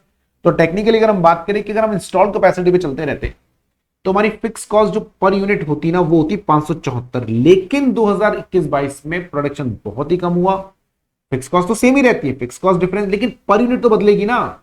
अगर हम 200, फिक्स कॉस्ट तो हमारी सेम ही है 1,43,520 रुपए, ये नहीं बदली, टोटल फिक्स कॉस्ट सेम ही है। लेकिन चूंकि अगर हम 500 200 500 कितना 250 यूनिट बनाते तो हमारी आती 41,520 रुपए, है ना टोटल में। अभी जब हम सिर्फ 125 यूनिट बना रहे तो भी 41,520 ही आएगी, लेकिन पर यूनिट बढ़ जाएगी ना, पर यूनिट हमारी कितनी पहुंच गई 1150, राइट। ये जो डिफरेंस आ रहा है ना, ये नंबर ऑफ यूनिट्स की वजह से। मैं फिर बता रहा हूं, फिक्स कॉस्ट टोटल में तो 41,520 ही, आप 250 यूनिट बनाओ, 240 बनाओ, 230 बनाओ या आप 125 बनाओ, लेकिन अगर कम बनाओगे तो पर यूनिट का डिफरेंस आ गया, तो ये कितना आएगा, ये आएगा बेटा 576, 1150 माइनस 574, 576। और 125 यूनिट आपने बनाई, ये हमारी abnormal fix cost per metric ton, total abnormal fix cost, correct. तो ये कितनी आ जाएगी, 576 मल्टीप्लाई बाय 125, 72,000। 72,000 हमारी टोटल एबनॉर्मल कॉस्ट है, कब की, 2021-22 की, ठीक है। तो ये आपको ध्यान में रखना है। ये कैपेसिटी 50% तक डाउन हो गई, इस पर फोकस करते हुए हमें अपना जो है कैलकुलेशन को करना होता है, ठीक है। इसके हिसाब से हमने निकाला कि हमारा भैया फिक्स कॉस्ट इतना कम हो गया है, तो इसको एबनॉर्मल कॉस्ट है तो पीएनएल में तो जाएगी, कॉस्टिंग पीएनएल में, यानी कॉस्ट ऑफ प्रोडक्शन में तो ऐड नहीं होगी, ये तो तय है। हाउ वुड यू ट्रीट, बहुत सिंपल सा है, it must be excluded from computation of cost and has to be shown in abnormal non recurring cost, ठीक है। अच्छा, अब यहां पर ये जो इतना लफड़ा हुआ, ये सब हुआ था पावर कट की वजह से, तो कंपनी को अपना जो है पावर बैकअप पे फोकस करना चाहिए, कोशिश करनी चाहिए कंपनी अपना खुद का कोई प्लांट सेटअप कर सके, तो और भी बढ़िया प्लांट सेटअप कर सके, मतलब कंपनी अपना खुद का एक प्लांट डाल ले, जो बेसिकली किस काम में आएगा, जो आएगा काम में हमारे खुद के कंजम्पशन के लिए, ठीक है। अब इसी तरीके से देखो, इन्होंने और भी बहुत सारे क्वेश्चंस हैं जो दे रखे हैं, किसके ऊपर बेटा, वो क्वेश्चंस हैं कैपेसिटी यूटिलाइजेशन पर। मैंने आपको 3 इंपॉर्टेंट बड़े क्वेश्चंस करा दिए, ठीक है। अब जो आगे के क्वेश्चंस हैं वो आपको अपने आप करने, क्योंकि वो इससे मिलते जुलते हैं, ठीक है, कैपेसिटी यूटिलाइजेशन के। अब मैं आपको कुछ नया तरह का क्वेश्चन कराऊंगा। नया तरह का क्या, जैसे यहां पर कॉस्ट ऑफ प्रोडक्शन का आया, देखो अब कॉस्ट ऑफ प्रोडक्शन का, लेकिन वो तो अलग स्टैंडर्ड है ना, वो इस वाले स्टैंडर्ड का थोड़ी है, वो तो कैपेसिटी यूटिलाइजेशन के क्वेश्चन हम लोग कर रहे थे। कैपेसिटी यूटिलाइजेशन के क्वेश्चन हमारे हो गए खत्म, राइट। अब कॉपी पेस्टेड वाले जो क्वेश्चन है वो आपको अपने आप करने, लेकिन हमें कुछ और कॉस्ट अकाउंटिंग स्टैंडर्ड्स पढ़ने पड़ेंगे। हमने अभी cost accounting standard number 2 complete करा।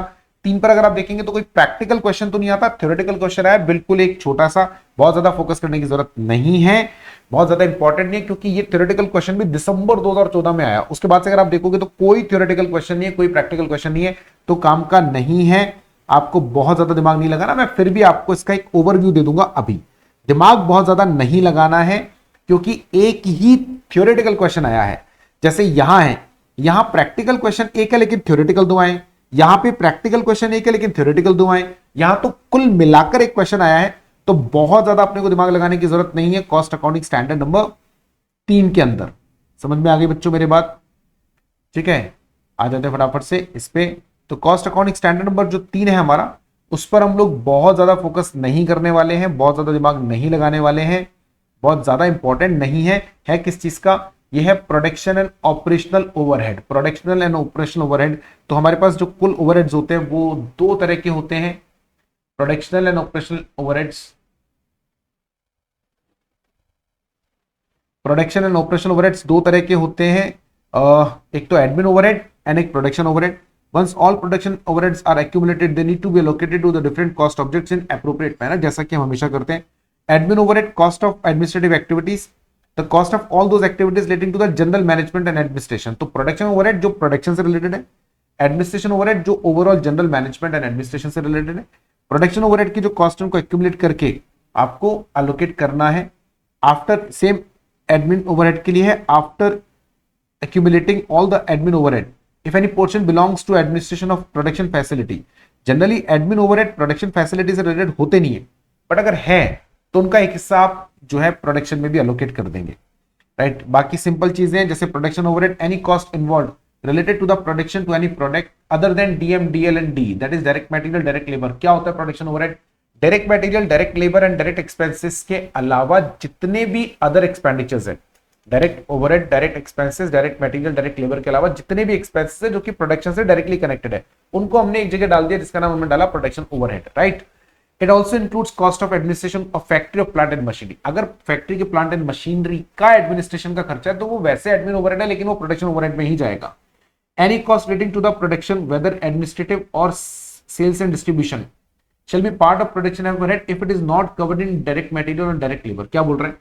अगर प्रोडक्शन से अभी भी 2 मिनट पहले बताया मैंने, प्रोडक्शन से रिलेटेड अगर एडमिनिस्ट्रेशन एक्सपेंसेस है, सेलिंग एंड डिस्ट्रीब्यूशन जनरली नहीं होते, फिर भी अगर कोई selling and distribution and administration overhead है जो कि प्रोडक्शन से रिलेटेड है तो उसको प्रोडक्शन ओवरहेड में ही डाला जाएगा। Production overhead shall be further classified into fixed, variable and semi variable. Fixed which do not change with the change in production, variable which change with the change in production, and semi variable which do not change, right, like which have both fixed and variable, दोनों का उसके अंदर portion रहता है। Measurement कैसे करना है? देखिए, how to measure. Rule 1, if expenses are acquired, like बाहर से आपने किसी से सर्विसेज ली है प्रोडक्शन एवरेज, तो जो भी इनवॉइस का प्राइस आया वो ले लो, उसमें टैक्सेस इंक्लूड करने और कोई भी एक्सपेंसेस डायरेक्टली एट्रीब्यूटेबल है वो ऐड करने, डिस्काउंट को लेस कर देना। Cost of material and cost of labour जो आपके ऑर्गेनाइजेशन का है, ठीक है, अगर आपने उसका खुद का है तो वो हटा दिया जाएगा। इसके अलावा और अगर आप खुद प्रोडक्शन ओवरहेड खुद ही इनकर करते हो, यानी आपने किसी की सर्विसेज नहीं ली, तो फिर imputed cost include total cost ले लो, right. See how to measure, अगर आपने इनकर करा है तो जितने भी आपके खर्चे हैं वो जोड़ो, उसमें ये मत लेना, इंप्यूटेड कॉस्ट मत लेना, फाइनेंस कॉस्ट मत लेना, कोई सब्सिडी ग्रांट है वो लेस कर देना, टैक्सेस एंड ड्यूटीज का रिफंड है वो लेस कर देना, पेनल्टीज वगैरह अगर कोई है तो हटा देना, एबनॉर्मल वेरिएंसेस हटा देना, any other abnormal cost and any kind of the recovery अगर कोई हुई है, और वेरिएंस अगर नॉर्मल है तो इंक्लूड करो। सिंपल है, बहुत ज्यादा दिमाग लगाने की जरूरत नहीं है। असाइनमेंट के प्रिंसिपल्स क्या है? देखिए, ये सिंपल चलता है ट्रेसेबिलिटी पे। Traceable will be guiding principle if it can be done in economical and feasible manner. Traceability का मतलब है अगर आपको लगता है इस पर्टिकुलर कॉस्ट सेंटर से रिलेटेड है या इस पर्टिकुलर कॉस्ट ऑब्जेक्ट से रिलेटेड है, उस पर लोकेट कर दो। See if cost of production overhead can be assigned to any cost object according to traceability, then assign to that project. If cost of production overhead relating to the cost object cannot be assigned directly to any cost object, then such cost shall be assigned to such all cost objects on the basis of following principle, that is cause and effect। यानी अगर आप cost object पे assign कर सकते हो, traceable है कि ये प्रोडक्शन ओवरहेड इस कॉस्ट ऑब्जेक्ट के, वेल एंड गुड, बहुत बढ़िया, सबसे अच्छी चीज। नहीं असाइन कर सकते या आप नहीं ट्रेस कर पा रहे कि किस कॉस्ट ऑब्जेक्ट से रिलेटेड है, तो कॉज एंड इफेक्ट, यानी जो भी प्रोडक्शन ओवरहेड जिस प्रोडक्ट के लिए आपको लगता है हुआ है उस पर डालेंगे, या उस प्रोडक्शन ओवरहेड से जिस प्रोडक्शन को, जिस पर्टिकुलर प्रोडक्ट को बेनिफिट मिला उस पे। Absorption variable overheads on the basis of actual production, fix overhead on the standard basis, यही तरीका चलता है। बस इतना ही याद रखना है आपको accounting standard, cost accounting standard number 3 में, इससे ज्यादा आपको दिमाग नहीं लगाना, ठीक है। तो बच्चों, आज हम लोग पढ़ेंगे कॉस्ट अकाउंटिंग स्टैंडर्ड नंबर 4 जो है कॉस्ट ऑफ प्रोडक्शन के ऊपर। अगर हम लोग अपना चार्ट देखते हैं तो इस कॉस्ट अकाउंटिंग स्टैंडर्ड नंबर 4 पे 3 बार प्रैक्टिकल क्वेश्चन आया, 3 बार थ्योरेटिकल क्वेश्चन आया हुआ है। मैं बताता हूं आपको थ्योरेटिकल क्वेश्चन किस पे है और प्रैक्टिकल क्वेश्चन किस पे। लेकिन प्रैक्टिकल क्वेश्चन को लेकर मैं थोड़ा सा बाइस्ड हूं। बाइस्ड क्यों हूं प्रैक्टिकल क्वेश्चन को लेकर? कॉस्ट अकाउंटिंग स्टैंडर्ड 4 पे अगर हम चले तो कॉस्ट अकाउंटिंग स्टैंडर्ड 4 जो है उसके ऊपर आपको प्रैक्टिकल क्वेश्चन बहुत रेगुलरली मिलता है। जैसा हम लोगों ने पीछे आपसे कहा था, पीछे हमने डिसाइड भी किया था कि हम लोग स्कैनर के क्वेश्चंस करने वाले हैं।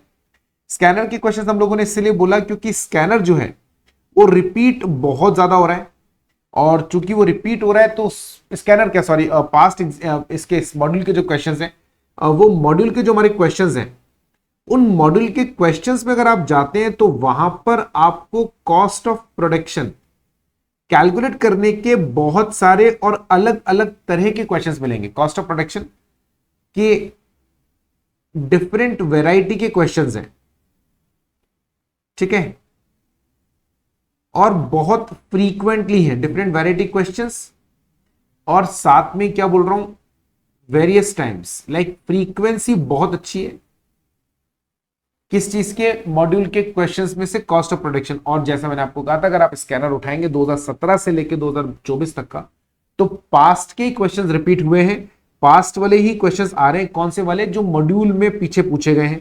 और इसलिए अगर आप देखेंगे तो दिसंबर 2017, 2024, जून 2024 ये तो है ही, इसके अलावा बहुत सारे तरह के क्वेश्चंस और दिए हुए हैं। तो ये कॉस्ट अकाउंटिंग स्टैंडर्ड नंबर 4 जो हमारा है, ये बहुत ज्यादा इंपॉर्टेंट है, सिर्फ इसलिए नहीं क्योंकि एग्जाम में 3 बार क्वेश्चन आया हुआ है, लेकिन अगर आपने मॉड्यूल के पीछे के क्वेश्चंस देखते हैं तो वैरायटी टाइप ऑफ क्वेश्चंस है, हमें करने ही है कॉस्ट अकाउंटिंग स्टैंडर्ड के क्वेश्चंस। तो मैं आपको पहले थ्योरेटिकल क्वेश्चंस के बारे में बता दूं उनमें क्या क्या आया हुआ है अभी तक। यदि मैं ये प्रैक्टिकल क्वेश्चन की बात करता हूं, यदि हम इस कॉस्ट अकाउंटिंग स्टैंडर्ड पे थ्योरी के क्वेश्चंस पे जाते हैं, तो थ्योरी के क्वेश्चंस में अगर आप देखेंगे तो आपको 2 तरह के सवाल मिलेंगे। 3 बार आया है, और तीनों बार में 2 बार एक तो कैप्टिव कंजम्पशन के ऊपर पूछा है कि अगर आप कैप्टिव कंजम्पशन पर जाते हैं तो कैप्टिव कंजम्पशन के केस में how cost of production is to calculate. और जो दूसरा है वो पूछा है सीजीएसटी रूल, सीजीएसटी रूल्स के according cost accounting standard questions कैसे निकाले जाएंगे। बहुत ज्यादा थ्योरेटिकली इस पर जाने की जरूरत नहीं है क्योंकि बहुत ज्यादा क्वेश्चंस नहीं बनते। अब जो क्वेश्चन रिपीट होगा थ्योरी वाला, वो सीजीएसटी रूल वाला रिपीट होगा, यानी ये 2 बार आ चुका है, ये 1 बार आया हुआ है। अब जो क्वेश्चन रिपीट होने के चांसेस है वो किस पर है बेटा, सीजीएसटी रूल के हिसाब से। तो बहुत अच्छे से पढ़ के जाना, ठीक है ना। सीधा हम आपको लेके चलते हैं मुद्दे की बात। अच्छा, इस कॉस्ट अकाउंटिंग स्टैंडर्ड में एक अच्छी बात क्या है, इसमें एक अच्छी बात यह है कि आपको अगर बाकी सारे आइटम्स के बारे में पता है, लेबर, मटेरियल एंड ऑल, तो ये आप इजीली कर आ सकते हैं। देखो मैं आपको बताता हूं, इसके अंदर सीधा हम चलते हैं नीचे, कहां से आपको कॉस्ट ऑफ प्रोडक्शन कैलकुलेट करना होता है वहां से। ये सारे तो आइटम्स हैं, अलग अलग आइटम, इन पर कोई सवाल आपसे नहीं पूछने वाला, कोई भी क्वेश्चन नहीं पूछेगा, सो कोई भी चिंता करने की जरूरत नहीं है। ये पूछेगा एक material consumed, material consumed includes material directly identified for the production of goods and services. तो उसमें ये सारी चीजें आनी चाहिए, indigenous material, imported material, bought out items, self manufactured items, process material, material receive free of cost at concessional value, और accessories. यानी जब हम मटेरियल कंज्यूम्ड निकालेंगे, देखो एक तो होता है कॉस्ट ऑफ मटेरियल, एक होता है मटेरियल कंज्यूम्ड, यानी क्वांटिटी की अगर हम बात करते हैं तो क्वांटिटी में सारे आएंगे, कॉस्ट की बात नहीं कर रहे हैं, क्योंकि अगर कॉस्ट लेते तो ये वाला नहीं लेते, ठीक है, ये वाला नहीं लेते अगर कॉस्ट पकड़ रहे होते तो। अभी उसने आपसे पूछा मटेरियल कंज्यूम्ड की क्वांटिटी, कि मटेरियल जो फ्री में रिसीव्ड हुआ वो, हाँ तो क्वांटिटी में तो काउंट हो गई ना। और accessories which are supplied along with final product, ये इसलिए क्योंकि वो भी, उसमें भी मटेरियल लगता है ना, कई प्रोडक्ट के साथ में हमको 1-2 एसेसरी देनी पड़ती है, मोबाइल के साथ में चार्जर देना पड़ता है, तो चार्जर एक्स्ट्रा लगेगा ना, तो वो भी मैन्युफैक्चर तो करेगा ही, उसको भी मटेरियल कंज्यूम की कैटेगरी में लेकर आएंगे। और अगर मटेरियल कॉस्ट की बात करें तो डायरेक्ट और इनडायरेक्ट दोनों तरह के मटेरियल इसके अंदर आते हैं, ठीक है। उसके बाद में प्रिंसिपल ऑफ मेजरमेंट, जो कि हमारा, जिससे में हम लोग कॉस्ट ऑफ प्रोडक्शन को शामिल करने वाले हैं। तो इसमें से मेन बातें मैं आपको बताता हूं क्या है, बहुत ज्यादा दिमाग मत लगाना क्योंकि इनके ऊपर इंडिविजुअली सवाल नहीं पूछने वाला है, तो चिंता करने की बात नहीं है। इस कॉस्ट अकाउंटिंग स्टैंडर्ड की खास बात यह है कि इसमें प्रैक्टिकल क्वेश्चन ज्यादा आते हैं, थ्योरेटिकल नहीं आते। बेवजह अपना पूरा टाइम खराब मत करना, जैसा मैंने आपको पहले ही कहा था, हम आपको बहुत लिमिटेड पढ़ाने वाले हैं, एग्जाम में पास करा देंगे अच्छे नंबरों के साथ में, 60+ नंबर आ जाएंगे। इसलिए जो कहें वो ध्यान से सुनो, ये कुछ भी नहीं पढ़ना कॉस्ट ऑफ प्रोडक्शन, और ये कुछ भी नहीं पूछेगा आपसे कि आपको कैसे निकालना है कॉस्ट ऑफ प्रोडक्शन, ठीक है ना। आपको सीधा कहां पर आना है, मैं आपको सीधा लेकर चलता हूं, सीधा आपको लेकर चलते हैं कहां पर, देखो नीचे कुछ 1-2 स्पेशल केसेस हैं, उनके ऊपर कहां पर जाना है हम लोगों को, तो क्या क्या आएगा कॉस्ट ऑफ प्रोडक्शन में, देखो एक तो कॉस्ट ऑफ प्रोडक्शन और एक्विजिशन ऑफ गुड्स और produce services shall measured for each type, हर आइटम ऑफ गुड्स के लिए अलग अलग निकालना है, ठीक है। It shall be the aggregate of direct and indirect cost, each type of service shall be the aggregate of direct and indirect relating to service activity, material cost shall measured separately for each type of material, काम का point नहीं है, material cost of scrap और normal scrap and defective which are reject shall be included in material cost, ठीक है। और अगर कोई भी नॉर्मल से ज्यादा है, ठीक है ना, वो आपको कॉस्ट में ऐड करना है।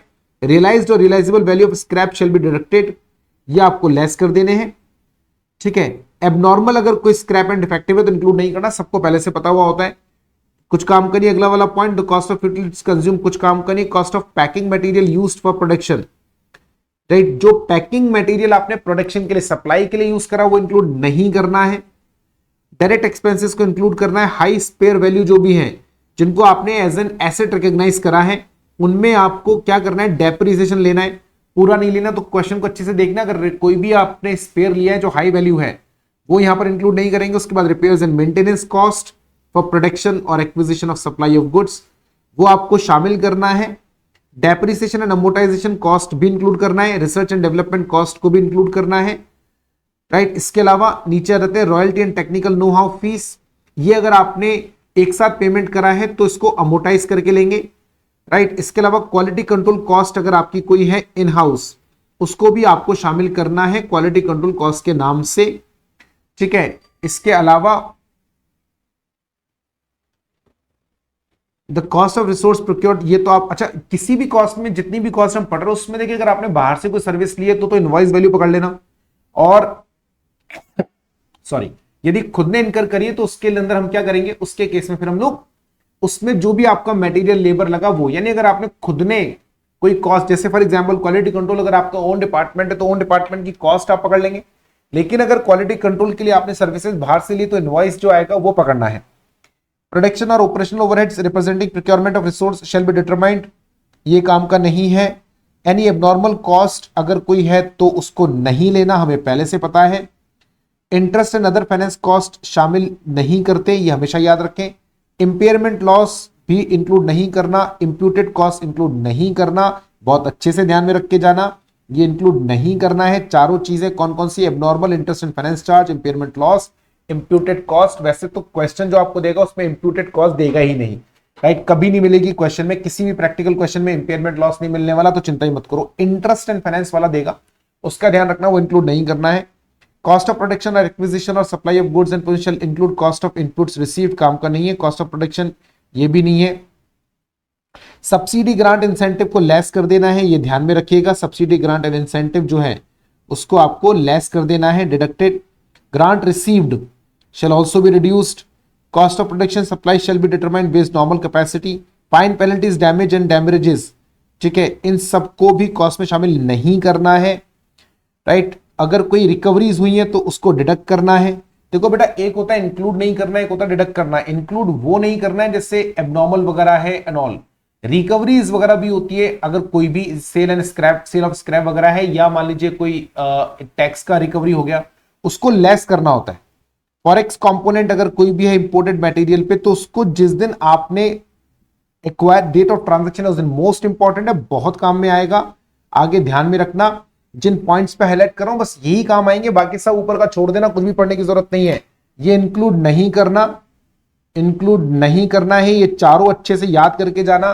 बाकी ऑल कॉस्ट इंक्लूड करनी है, ऑल कॉस्ट इंक्लूड करनी है। एबनॉर्मल इंक्लूड नहीं करना, all cost include, abnormal include नहीं करना, ठीक है। सब्सिडी ग्रांट लेस करना है, ग्रांट लेस करना है, ये सब डिडक्ट होंगे। डिडक्ट होने का मतलब है कि कॉस्ट में से लेस करना है। फाइन पेनल्टीज जो है इनको एक्सक्लूड करना है, यानी कॉस्ट में शामिल नहीं करना। फॉरेक्स वाला ध्यान रखना, अगर इंपोर्टेड मटेरियल है तो आपने ऑर्डर किस दिन दिया उस दिन की रेट से मतलब नहीं, जिस दिन ट्रांजैक्शन हुआ है उस दिन का रेट पकड़ना, ठीक है। और वर्क इन प्रोग्रेस वगैरह अगर कोई भी है तो उसका भी आपको स्टेज ऑफ कंप्लीशन के हिसाब से लेना है। अब देखो, दो बातें मैं आपको समझाता हूं। यदि आपने कैप्टिव कंजम्पशन के लिए लिया है तो कैप्टिव कंजम्पशन, जैसे हमने ऊपर कहा था आपको कि हम लोग जब भी कोई भी चीज को प्रोडक्शन कॉस्ट ऑफ प्रोडक्शन में शामिल कर रहे हैं, वो अगर आपने बाजार से परचेस करी तो उसकी जो परचेस प्राइस है, जो इनवॉइस प्राइस है, वो आपको पकड़ लेना है। लेकिन अगर आपने कोई चीज बाजार से परचेस नहीं करी, सेल्फ प्रोड्यूस्ड है, ओन प्रोड्यूस्ड गुड्स है अगर कोई भी, तो ओन प्रोड्यूस्ड गुड्स के केस में आपको क्या करना पड़ता है, जो भी आपका उसमें खर्चा हुआ वो लेना है। कैप्टिव कंजम्पशन उसी को बोलते हैं, यानी कोई भी चीज अगर हमने प्रोड्यूस करी, जैसे फॉर एग्जांपल यदि हम लोग इलेक्ट्रिसिटी भी प्रोड्यूस कर रहे हैं कैप्टिव कंजम्पशन के लिए, यानी हम लोग उसको बाहर से खरीदने के बजाय खुद ही प्रोड्यूस करेंगे, तो उस इलेक्ट्रिसिटी को प्रोड्यूस करने में जो भी आपकी कॉस्ट लगी, अब वो उसमें जो भी आपने मटेरियल लगाया, जो भी लेबर लगाया, जो भी खर्च, उनको जोड़ लो, वो कैप्टिव कंजम्पशन आता है, राइट। अच्छा, इसके अलावा एक और, ये तो बाकी कुछ भी काम करनी है, प्रेजेंटेशन, डिस्क्लोजर वगैरह, तो बस एक चीज ध्यान रखना, अगर आपको ये सवाल वो पूछेगा जो आपको बेसिकली उठा के लाना है, ये कैप्टिव कंजम्पशन वाले भी 2 बार पूछा है, तो मैंने आपको ऊपर एक समझाया था कि कैप्टिव कंजम्पशन के लिए अगर कॉस्ट निकाले तो सारी कॉस्ट इंक्लूड होगी। मटेरियल वाला भी अगर है तो मैंने मटेरियल वाला भी ऊपर बताया था, वो जो यानी ऊपर वो सेम एज इट इज लिखकर आना है कैप्टिव कंजम्पशन वाले में, ये रहा। यानी अगर वो आपसे पूछ ले कि any material is produced for captive consumption, तो क्या फर्क पड़ता है अगर आपने कोई मटेरियल कैप्टिव कंजम्पशन के लिए बनाया या बाहर के लिए बनाया। अगर कोई भी good produced for captive consumption है तो उसकी भी कॉस्ट ऐसे ही निकालना है, उसमें सारे मटेरियल इंक्लूड करेंगे, राइट। तो अगर वो आपसे पूछ ले कि if any good is produced for captive consumption then how the value of the material will be, यही रहेगा।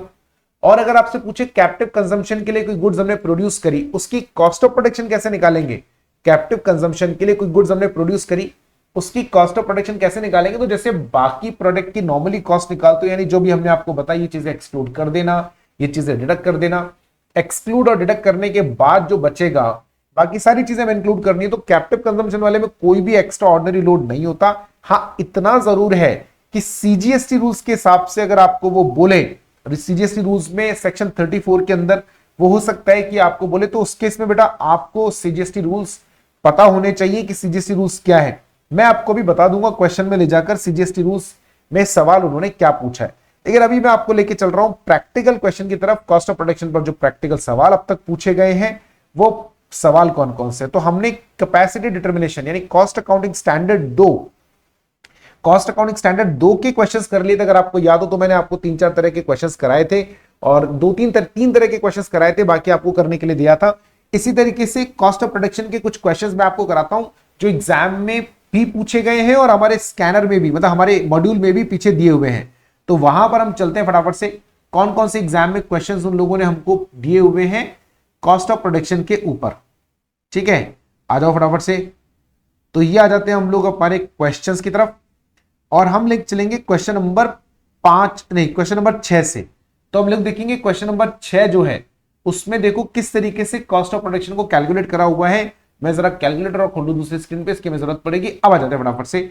The following particulars relating to production of yarn are extracted from the records of Balrampur textiles. आपको बताना है cost. बताओ इससे ज्यादा आसान सवाल क्या होगा, और आपको शॉक होगा सुनकर के एग्जाम में भी सवाल आया हुआ है। इतना आसान है इसको निकालना, मुझे लगता है कि कुछ है ही नहीं। कैसे निकालना है देखो, जो मैंने कहा सब इंक्लूड करो, दिमाग मत लगाओ, बहुत सिंपल क्वेश्चन आता है। जो भी बेकार की चीजें वो हटानी, जो मैंने आपको भी ऊपर मार्किंग कराई थी, बस उतना ही याद रखना। कॉस्ट अकाउंटिंग स्टैंडर्ड 4 पूरा पढ़ने की कोई नीड नहीं है। कोई सवाल नहीं पूछ रहा है, बच्चे एक एक घंटा खराब कर देते हैं एग्जाम से पहले। Can you believe this? Cost accounting standards 4 के ऊपर बच्चे एक घंटा, क्योंकि टीचर्स ने बताकर भेजा है कॉस्ट अकाउंटिंग स्टैंडर्ड 4 बहुत इंपॉर्टेंट है, उसमें ये क्वेश्चन आता है, उसमें वो क्वेश्चन आता है। कुछ भी नहीं आता, प्रैक्टिकल क्वेश्चन आएगा बहुत सिंपल। अभी दिखाता हूं आपको कितना सिंपल है। डायरेक्ट मटेरियल जोड़ना है हमें 2000। देखो मैं इधर ही बता देता हूं आपको, इतना आसान कर देंगे कि आपको ऐसा लगेगा कि कॉस्ट अकाउंटिंग स्टैंडर्ड 4 पे तो कुछ सवाल बनेगा तो हमें ना आए, ऐसा हो ही नहीं सकता। डायरेक्ट मटेरियल जोड़ना है, ठीक है, और उसके बाद में आपको डायरेक्ट एक्सपेंसेस भी लेने हैं बिल्कुल, यानी 1540 रुपए भी लिया जाएगा। वेजेस एंड सैलरी भी लेंगे। डायरेक्ट एक्सपेंसेस कहां गया 450, ये भी लिया जाएगा, यानी ये तीनों तो आएंगी। उसके बाद में इनडायरेक्ट मटेरियल है, क्या लिया जाएगा, बिल्कुल 533 भी लेंगे। फैक्ट्री ओवरहेड 897 भी लिया जाएगा। एडमिनिस्ट्रेटिव ओवरहेड मैंने आपको कल क्या कहा था, अगर आपको याद हो कि लास्ट लेक्चर में एडमिनिस्ट्रेटिव ओवरहेड का जितना हिस्सा, और एडमिनिस्ट्रेटिव ही नहीं बोल रहा हूं, administrative and selling and distribution दोनों का जो हिस्सा प्रोडक्शन से रिलेटेड हो वो प्रोडक्शन ओवरहेड में जाएगा। सेलिंग डिस्ट्रीब्यूशन में तो जनरली ये होता ही नहीं, बट एडमिनिस्ट्रेटिव ओवरहेड का हिस्सा हो सकता है कि आपको शायद प्रोडक्शन से कनेक्टेड हो।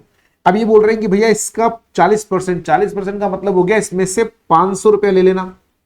500 रुपए कैसे निकाला, 1250 का 40% लिया हमने, तो 500 रुपए ले लेंगे। क्वालिटी कंट्रोल कॉस्ट अभी समझाया था थोड़ी देर पहले, लेना है हमें, इसको भी टिक कर लेते हैं। ठीक है, इसको भी हमने टिक कर लिया। और क्या आएगा देखो भाई इसके अलावा, फिर उसके बाद ये बोलते हैं रिसर्च एंड डेवलपमेंट कॉस्ट आएगा क्या? बिल्कुल आएगा, कोई शक की गुंजाइश नहीं। इंटरेस्ट कहा था ना मैंने, इंटरेस्ट वाला आएगा, नहीं लेना है इंटरेस्ट, नहीं लेना होता। सेल ऑफ स्क्रैप रियलाइज्ड, इसको लेस करेंगे, लेंगे तो सही पर लेस करना है, इसको हमें क्या करना है, लेस करना पड़ेगा। लेस करके जोड़ लेते हैं इनको, देखो जोड़ो फटाफट से, 2560 1540 450 533 897 500 565 600, ये टोटल हमने जोड़ दिया और इसमें से हमने इंटरेस्ट और वर्किंग कैपिटल लिए, तो ये आ गया हमारा यहां तक का 7645, और इसमें से 460 अगर हम लोग लेस कर देते हैं तो ये बचेगा हमारे पास 7185। अब यहां पर आ गया हमारा कॉस्ट ऑफ प्रोडक्शन, लेकिन नीचे इन्होंने क्या बोला, you are required to determine cost of production for the captive consumption in terms of rule 30 of central excise central goods and service tax, यानी सीजीएसटी रूल्स के हिसाब से निकालो। तो बेटा क्या करता है सीजीएसटी का रूल नंबर 30 क्या बोलता है, वो ये कहता है कि भैया ऐसा है, अगर कोई भी गुड्स आपने कैप्टिव कंजम्पशन के लिए प्रोड्यूस करी, मान लीजिए ये जो यान है ये हमने अपने कैप्टिव कंजम्पशन के लिए प्रोडक्ट करा, देखो मैंने पहले ही कहा था कैप्टिव कंजम्पशन के लिए कॉस्ट निकालने का कोई अलग या हटके तरीका नहीं होता। आपने अगर कैप्टिव कंजम्पशन के लिए कोई कॉस्ट निकालनी है तो उसको निकालने का तरीका भी बिल्कुल वैसा ही है जैसा कि आपका तरीका नॉर्मल कॉस्ट निकालने का होता है, एक चीज। लेकिन सीजीएसटी बोलता है कि भैया इसको 10% बढ़ाकर हम वैल्यू करेंगे। अब है उनका अपना फंडा, इसके बारे में तो आपको ज्यादा जानकारी जीएसटी के टीचर ही दे पाएंगे कि सर ये 10% क्यों ऐड करवाते हो। हमें बस इतना सा पता है कि अगर आपने सीजीएसटी, ये तो नॉर्मल कॉस्ट ऑफ प्रोडक्शन आ गया, ये आ जाएगा हमारा cost of production for CGST, ठीक है, यानी 7185 प्लस 718, तो ये जोड़ लेते हैं 718.50, तो 7903.50 ये आ गया सीजीएसटी के हिसाब से। बताओ, इससे ज्यादा आसान क्वेश्चन मुझे लगता है कि शायद कोई होना नहीं चाहिए। और इसके बाद अगला क्वेश्चन देखते हैं। अबूना इलेक्ट्रॉनिक्स लिमिटेड बिल्कुल भी नहीं कराऊंगा क्योंकि ऑलरेडी आपने ऊपर करा है वैसा ही है। डायरेक्ट मटेरियल जोड़ देना, किस चीज का निकालना है इनको, company required to pertain captive consumption, ठीक है, एक्सट्रैक्टेड फ्रॉम द रिकॉर्ड्स, ठीक है। क्या पूछा है हमसे, कॉस्ट ऑफ प्रोडक्शन निकालना है, वही सीजीएसटी के हिसाब से, लेकिन कॉस्ट ऑफ प्रोडक्शन पूछा है, कॉस्ट ऑफ गुड्स सोल्ड नहीं। Accessible value for the purpose of paying GST और एप्लीकेबल ट्रांजैक्शन, तो इन्होंने हमसे पूछा है सिंपल कि भैया कॉस्ट ऑफ प्रोडक्शन कैसे निकालोगे, तो क्या क्या जोड़ते हैं, देखो 950 जोड़ लेना, जोड़ता रहता हूं मैं 950, 357 रुपए जोड़ लेना डायरेक्ट वेजेस के, बिल्कुल डायरेक्ट एक्सपेंस के 80 भी जुड़ेंगे, 70 रुपए भी जुड़ेंगे। क्या है ये, इनडायरेक्ट मटेरियल, नहीं इनडायरेक्ट मटेरियल हमारा फैक्ट्री ओवरहेड में जाके जुड़ेगा तो वहां पर जोड़ देंगे, ये 320 ये भी जाएगा, बिल्कुल जाएगा, तो 80 70 320। एडमिनिस्ट्रेटिव 20% रिलेटेड, तो 640 का 20% कितना आ जाएगा बेटा, यह आ जाएगा 128 रुपए, ठीक है। क्वालिटी कंट्रोल कॉस्ट 100 रुपए जुड़ेगा, आर&डी भी जुड़ेगा, सेलिंग एंड डिस्ट्रीब्यूशन नहीं जोड़ा जाएगा, इसको हटाना पड़ेगा हमें, ये नहीं जोड़ा जाएगा भाई, इसको हटा दो। Sale of scrap realised 130 less करना है, तो इनको जोड़ लेते हैं, 950 357 80 70 320 और उसके बाद में 128 फिर 100 फिर 125, ठीक है, और फिर इसमें से माइनस कर देते हैं 130, तो ये कितना आ जाएगा, ये आ जाएगा 2000 रुपया भैया, 2000 आ गया। और सीजीएसटी में जाना है तो 200 रुपए ऐड कर दो, 10% यानी 2200 रुपए आएगा, तो 2200 रुपए के ऊपर आपको देना पड़ेगा जीएसटी। वैसे देखेंगे तो कॉस्ट ऑफ प्रोडक्शन आएगा 2000 कैप्टिव कंजम्पशन के लिए, कोई फर्क नहीं पड़ता, नॉर्मल के लिए भी निकाल रहे होते तो भी ऐसे निकालते, तो बिल्कुल ही आसान क्वेश्चन है, कोई भी माथा बच्ची नहीं। और देखो कॉस्ट ऑफ प्रोडक्शन पहले ही कहा था ना, कॉस्ट अकाउंटिंग स्टैंडर्ड 4 पे लोड नहीं लेने का, कॉस्ट अकाउंटिंग स्टैंडर्ड 4 बहुत आसान है, बहुत इजी है। आगे चलते हैं लेस्टेशन नंबर 8, इसमें क्या पूछा, बोले रॉ मटेरियल है भैया 3 लाख रुपए, जिसमें 15,715 का जीएसटी इंक्लूडेड है, कोई दिक्कत नहीं है, तो 15,715 के जीएसटी इंक्लूडेड, उसको लेस कर देंगे क्योंकि इनपुट क्रेडिट मिल जाएगा। यानी अगर हम लोग 3 लाख रुपए मटेरियल का पकड़ रहे हैं तो 3 लाख माइनस 15,715, तो ये आ जाएगा 2,84,285, ठीक है जी, ये हो गया ना 300, हाँ ठीक है, तो ये हो गया अपना मटेरियल।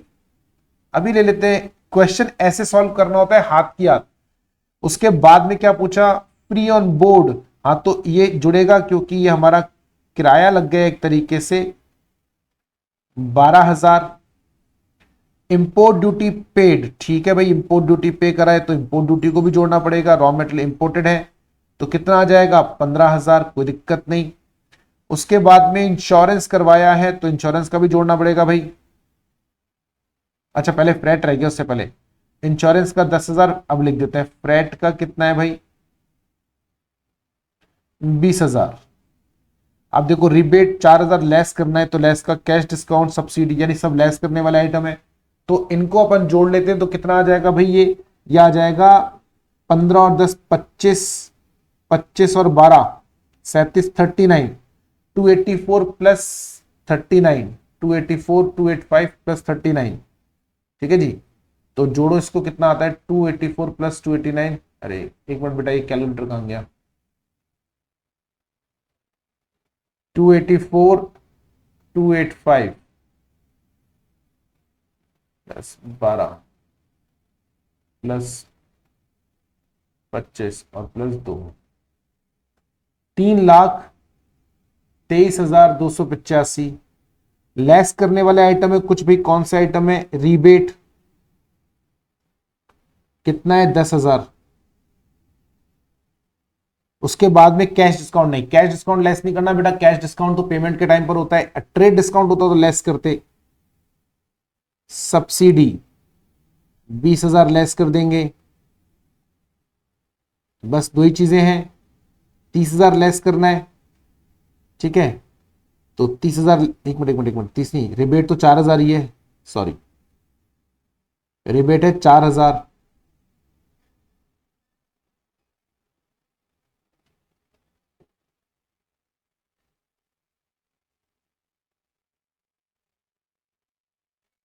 एक मिनट रुको, ये मुझे कुछ लग रहा है गड़बड़ हो गई है यहाँ ऊपर बेटा, एक मिनट कैलकुलेशन ऊपर गलती हो गई है, मुझे ऐसा लगता है 2,84,285 प्लस 25 और 2 27, 39 ही कर देता हूं सीधा। रेट कितना था,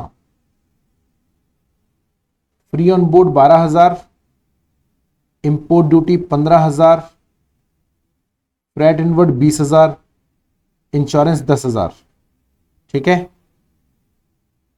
ये कुल मिलाकर अपना कितना हो गया, जोड़ो इसको, कितना आ रहा है, कुछ गड़बड़ हो रही है क्या, 284, 285, एक मिनट इसको लेस करते हैं अपन, कहीं तो गड़बड़ हो गई। 3,00,000 में से 15,715 कितना आ रहा है, 284, 285 ही आ रहा है। तो ये बेटा मैंने 2,000 पकड़ लिया था गलती से, 30, 45 और 57,000, ठीक है। 284, 285 प्लस 12,000 प्लस 15,000 प्लस 10,000। देखो एक छोटी सी गलती से कितनी बड़ी समस्या हो गई, छोटी सी गलती हुई हमसे जरा सी, और उस छोटी सी गलती से पूरा क्वेश्चन हमारा गलत होते होते रह गया, ठीक है ना। आप लोगों से ऐसी गलती ना हो जाए, मेरे से तो बहुत सिली मिस्टेक हो गई, आप लोग बेटा ऐसी गलती मत कर देना। गलती क्या हो गई हमसे, हमने लास्ट में जो 15-20,000 था, उस 20,000 को गलती से मैंने 2,000 पकड़ लिया, और मैं बार बार वही गलती करता जा रहा हूं, मैं 20,000 को 2,000 पकड़ रहा हूं, आंसर बार बार गलत आ रहा, ये 3,41,000 आएगा, ये 3,41,000 आएगा। तो बेटा एग्जाम में ऐसी कोई गलती अपने से ना हो जाए, इस बात का ध्यान रखिएगा। 3,02,85, और इसमें से अब अपने को लेस कर देना है 24,000 रुपया, तो यह आएगा 3,17,285 रुपए। तो हमारा value of receipt of metal कितना आएगा, 3,17,250। कैश ऑन डिस्काउंट शामिल करना ही नहीं, हम पहले ही कह चुके, सब्सिडी वगैरह हमने लेस कर ही दिया। अच्छा अब अगला जो क्वेश्चन है, क्वेश्चन नंबर 9, ये बहुत इंपॉर्टेंट है क्योंकि ये इंपोर्टेड रॉ मटेरियल के ऊपर है, इंपोर्टेड, और उसके अगले वाला क्वेश्चन तो हमारे लिए बहुत ही ज्यादा इंपॉर्टेंट हो जाता है, उसका अगले वाला क्वेश्चन पहले, लेकिन मैं आपको ये इंपोर्टेड मटेरियल वाला करा देता हूं, फिर उसके बाद में अपन आगे चलेंगे। परचेज ऑफ मेटल $50,000 का आपने लिया, देखो मैंने आपको भी ऊपर एक चीज समझाई थी, अगर आपको याद हो, किसमें समझाया था, प्रोडक्शन वाले में, कि आपको अगर इंपोर्टेड मटेरियल है तो किस तारीख का रेट पकड़ना होता है बेटा, जिस दिन आपने कॉन्ट्रैक्ट बुक कराया उस दिन का नहीं, जिस दिन ट्रांजैक्शन हुआ। ट्रांजैक्शन होने से मतलब होता है जिस दिन माल आया। तीन चीजें होती है, एक तो जिस दिन आपने ऑर्डर बुक कराया, एक जिस दिन माल आपको मिला जिसको हम बोलते हैं डेट ऑफ ट्रांजैक्शन, एक दिन जिस दिन आपने पेमेंट करा। तो जिस दिन आपने माल इंपोर्ट करा उस दिन का रेट पकड़ने का हमेशा याद रखो, उससे पहले का उसके बाद का रेट नहीं पकड़ना। ऊपर अभी हम लोगों ने कॉस्ट ऑफ प्रोडक्शन में बताया था। अभी इधर देखो कितने का आ रहा है, परचेज ऑफ मेटल $50,000 का है, $50,000 का है, और फॉरवर्ड कॉन्ट्रैक्ट रेट 64.40, और जिस दिन हमने परचेस करा डेट ऑफ इंपोर्ट 64.60। तो हम लोग कैसे लेंगे, $50,000 मल्टीप्लाई बाय 64.60, इसको निकालो कितना आ रहा है। देखो एक बार ये हम लोग जब इसको मल्टीप्लाई करते हैं, 50,000 मल्टीप्लाई 32,30,000, ठीक है। उसके बाद देखो इंपोर्ट ड्यूटी हमारे पास कितना रहेगा, इंपोर्ट ड्यूटी अपने को जोड़ना है। इंपोर्ट ड्यूटी ये कितना आएगा बेटा, सिंपल है क्वेश्चन, 5,65,000 फ्रेट इनवर्ड। उसके बाद में अगर हम लोग फ्रेट इनवर्ड निकालते हैं तो ये आएगा 1,62,000, 1,62,000, ठीक है। और इंश्योरेंस को भी हमें जोड़ना पड़ेगा, ऊपर भी हमने जोड़ा था इंश्योरेंस, तो ये आएगा 48,000। सबको जोड़ लेते हैं, कैश डिस्काउंट को लेस करना नहीं। Payment made to a foreign vendor after a month on the rate of exchange was 65.20, कोई मतलब ही नहीं उससे। ये अगर हम सब जोड़ते तो 40,05,000 रुपए का हमारा टोटल कॉस्ट ऑफ प्रोडक्शन आएगा। सिंपल है। इस पूरे क्वेश्चन में ध्यान में रखने वाली बात क्या है, दो ऊपर कंपोनेंट्स हमने पढ़े, जैसे कैश डिस्काउंट को शामिल नहीं करना, ये तो हम 11 से पढ़ते हुए आ रहे हैं, और फाइनेंस चार्जेस को इंक्लूड नहीं करना, ये हमने देखा। इंपोर्ट कर रहे हो मटेरियल तो जिस दिन आपने इंपोर्ट हुआ मटेरियल उस दिन का रेट पकड़ना है। इलस्ट्रेशन नंबर 10 पर अगर हम चलते हैं तो ये थोड़ा सा कॉम्प्लिकेटेड है, थोड़ा ध्यान से पढ़ना बेटा, ये थोड़ा सा कॉम्प्लिकेटेड है, इसमें इतनी आसानी से नहीं निकलने वाला, राइट। तो ये मैं आपको बताऊंगा, ये क्वेश्चन हमें करना पड़ेगा। आपसे यहां पर स्टॉक का वैल्यू पूछा है, स्टॉक का वैल्यू, एवरेज कॉस्ट मेथड, कि कैसे निकालना है हमें स्टॉक का वैल्यू। वैसे तो ये आगे का क्वेश्चन है, लेकिन चूंकि सिंपल है तो मैं यही आपको सिखा देता हूं। ओपनिंग स्टॉक हमारा है 5,000 यूनिट का, राइट। ओपनिंग स्टॉक हमारा हो गया 5,000 यूनिट का, और इस 5,000 यूनिट के स्टॉक का वैल्यू है, ओपनिंग स्टॉक का वैल्यू 1,80,000। क्या करना है, ये हमसे पूछ रहा है closing stock average cost method पे, उसका आपको वैल्यू बताना है। एवरेज कॉस्ट मेथड का मतलब क्या होता है, जहां पे सारी कॉस्ट को हम चाहे अलग अलग प्राइस पे भी रहा हो, उनका एक एवरेज प्राइस हम कैलकुलेट करते हैं। कैसे निकालेंगे, ओपनिंग स्टॉक है 1,80,000 का, आपने रॉ मेटेरियल परचेस कितने का करा, आपने परचेस करा 7 लाख रुपए का, 17,500 यूनिट है। यूनिट का बहुत अच्छे से ध्यान में रखना, काम में आएंगी। 5,000 यूनिट ओपनिंग थी, 17,500 हमने अब खरीदी, कुल मिलाकर हमारी हो गई 22,500 यूनिट्स। कितनी बचती है उनका ही क्लोजिंग स्टॉक निकालना है। अच्छा, इस 7 लाख के मटेरियल को खरीदने में आपने 85,000 रुपए का क्या दिया, आपने 85,000 का फ्रेट पे करा है। एवरेज निकाल रहे तो सब जोड़ना पड़ेगा, फिर उसमें ये नहीं देखा जाता कि ये फ्रेट ओपनिंग का नहीं था, ये फ्रेट परचेस का, अब तो पूरा जुड़ेगा इसके अंदर, कहीं कोई दिमाग लगाना ही नहीं है। तो 7 और 1,80,000, 8,80,000, 8,80, 9,60,000, 9,65,000 रुपए, ठीक है। अब इसके बाद में ये क्या बोलता है, इसके बाद में बोलता है कि आपका self manufactured packing material for purchase of raw material जोड़ना पड़ेगा, क्योंकि पैकिंग ऑफ रॉ मटेरियल के लिए, अगर पैकिंग ऑफ फिनिश गुड्स होता ना बेटा, तो इसको सेलिंग एंड डिस्ट्रीब्यूशन में लेके जाते हैं। तो यहां पर हम क्या बोल रहे हैं, पैकिंग मटेरियल कितना आ रहा है, 60,000, including share of administrative overhead relating to the marketing sales to 8,000 रुपए। अभी जो प्रोडक्शन ओवरहेड है ये पैकिंग मटेरियल में से 8,000 का चला गया एडमिनिस्ट्रेशन के लिए, ये तो गड़बड़ हो गई, यहां से हटाना चाहिए इसको हमें। ये कितना लेना चाहिए, तो इसको 52,000 लेना चाहिए हमें, 60,000 माइनस 8,000।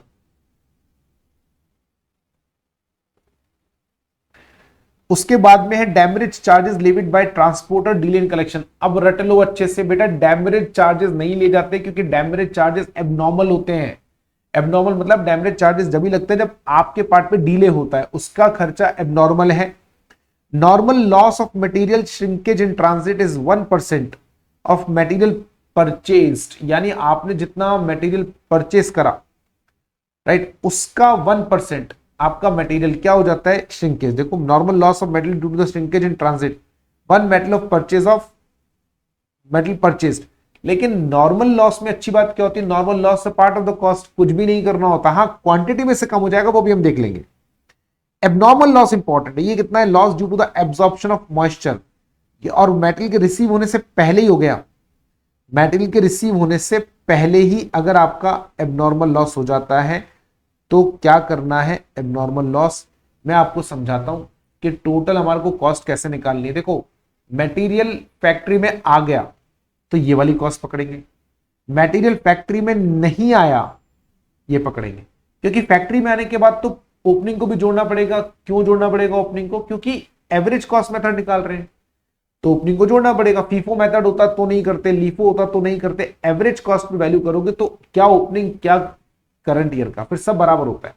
पर यहां पर जो एबनॉर्मल लॉस है ये कब हुआ है, जिस समय आप गुड्स को लेकर आ रहे थे, रास्ते में थे, तो पूरा कॉस्ट नहीं पकड़ सकते। 7,85,000 कॉस्ट पकड़ेंगे। कितनी यूनिट का था बेटा, 17,500। और कितनी यूनिट का नुकसान हो गया, 100 यूनिट का।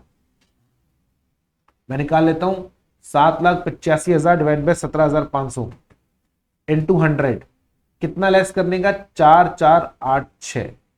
ठीक है, यानी मैं अगर ऊपर से चलूं तो 9,65,000 प्लस 52,000 कितना हो गया, 10,35, 10, 15, 17, 10,17,000 तो ये आ गया।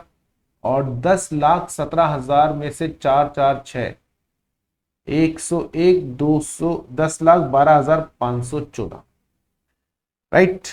ये हमारा फाइनल कॉस्ट आया। अब वो आपसे पूछ रहा है क्लोजिंग स्टॉक।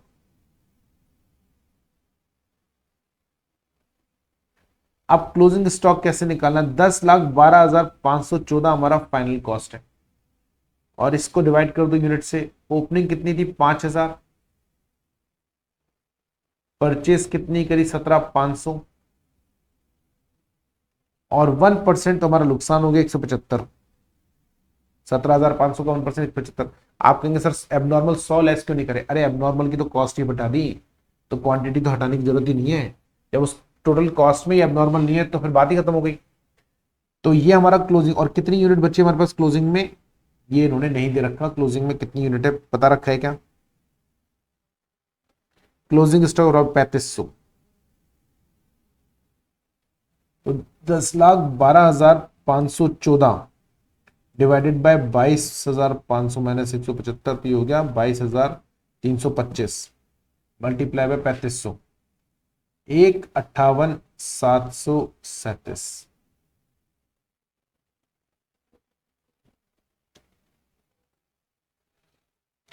8,53,000 क्वांटिटी बताओ कितनी है, ये जोड़ लो, 17,500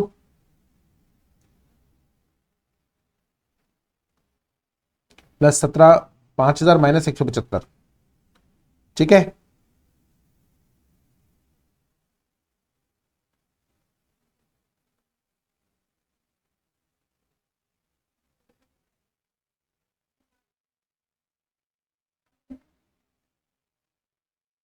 आइए अगले सवाल की तरफ चलते हैं हम लोग। अगला सवाल हमारा क्या है भाई, अगला सवाल है हमारा, steel company which produces iron casting pipes and wrought iron is covered under the cost audit according to the company's cost rules from the expenditures data relating। ठीक है, आपको क्या करना है, कॉस्ट अकाउंटिंग स्टैंडर्ड 7 के हिसाब से कॉस्ट निकालना है। वैसे तो देखो ये कॉस्ट ऑफ प्रोडक्शन का ही है, बट कोई बात नहीं, इन्होंने कॉस्ट अकाउंटिंग स्टैंडर्ड 7 का है तो हम उसके हिसाब से पढ़ लेंगे, कोई दिक्कत वाली बात नहीं है, बाद में कर लेंगे इसको। वैसे तो बहुत सिंपल क्वेश्चन है, इसमें कॉस्ट अकाउंटिंग स्टैंडर्ड 7 लगाएं या उससे कोई फर्क नहीं पड़ रहा, उससे कोई लेना देना नहीं है। ठीक है, फिर भी चलो कोई नहीं, इसको अपन कॉस्ट अकाउंटिंग स्टैंडर्ड पढ़ने के बाद में ले लेंगे। ठीक है, तो हम तब देखेंगे इसका कॉस्ट अकाउंटिंग स्टैंडर्ड 7 के सबसे क्या आंसर है। क्या नीचे कॉस्ट ऑफ प्रोडक्शन का कोई और भी आंसर है क्या, cost sheet for electricity generating cost. ठीक है, ये आप कर सकते हो अपने आप।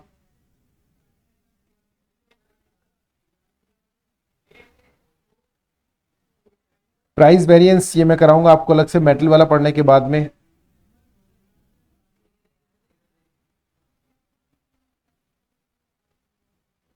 डायरेक्ट एक्सपेंसेस कॉस्ट अकाउंटिंग 10 का है। ठीक है,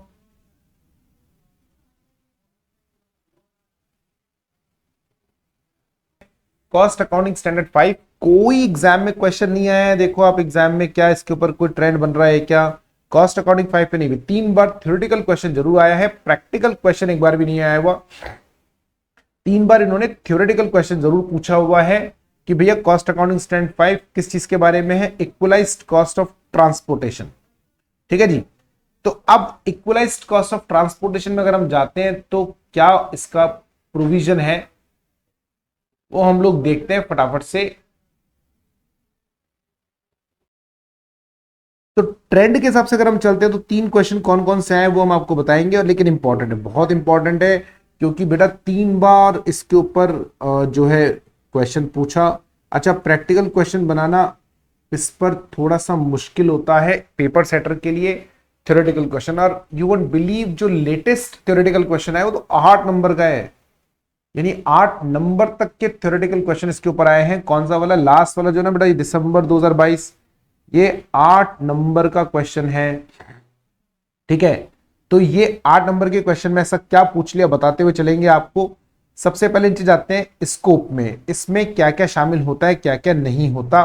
और एक और बात बताऊं, क्या बाकी किसी कॉस्ट अकाउंट स्टैंडर्ड में रिकॉर्ड के मेंटेनेंस के बारे में नहीं है। नाउ दिस स्टैंडर्ड, और इसी के ऊपर 8 नंबर का क्वेश्चन आया, this standard requires for maintaining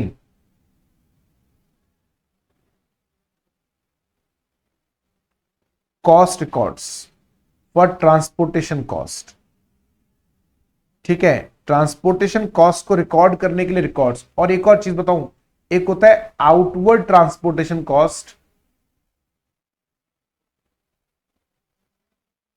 और एक होता है inward transportation cost.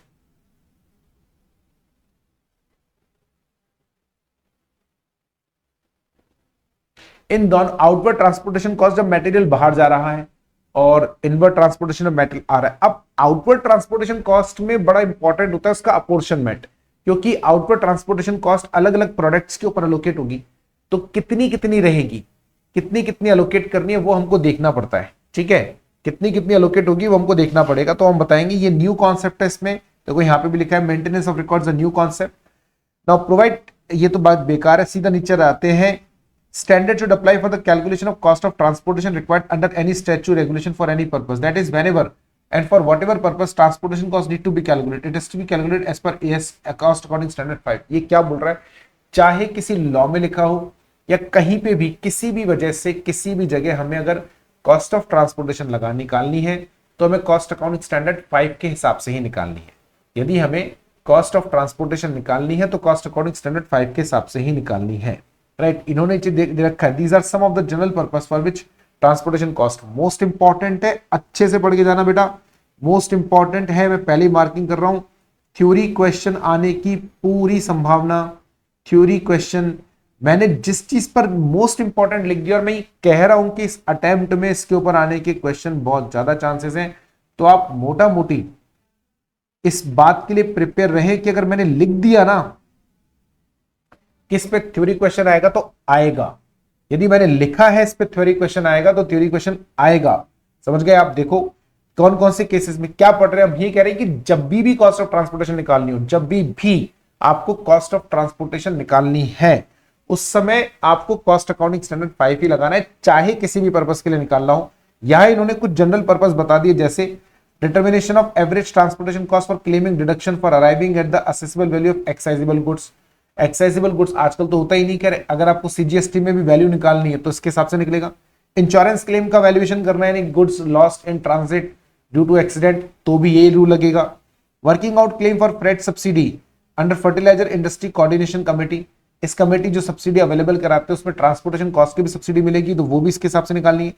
Administered price mechanism for freight cost element, यदि आपको अपना वो लगाना है कॉस्ट की कैलकुलेशन के लिए कि भैया हम लोग फ्रेट कॉस्ट एलिमेंट, फ्रेट इसलिए क्योंकि फ्रेट की कॉस्ट को निकालना जरूरी होता है, तो उसका एडमिनिस्ट्रेशन कैसे करें, उसके लिए भी अगर आपको कॉस्ट चाहिए तो भी इस तरीके से निकलेगा।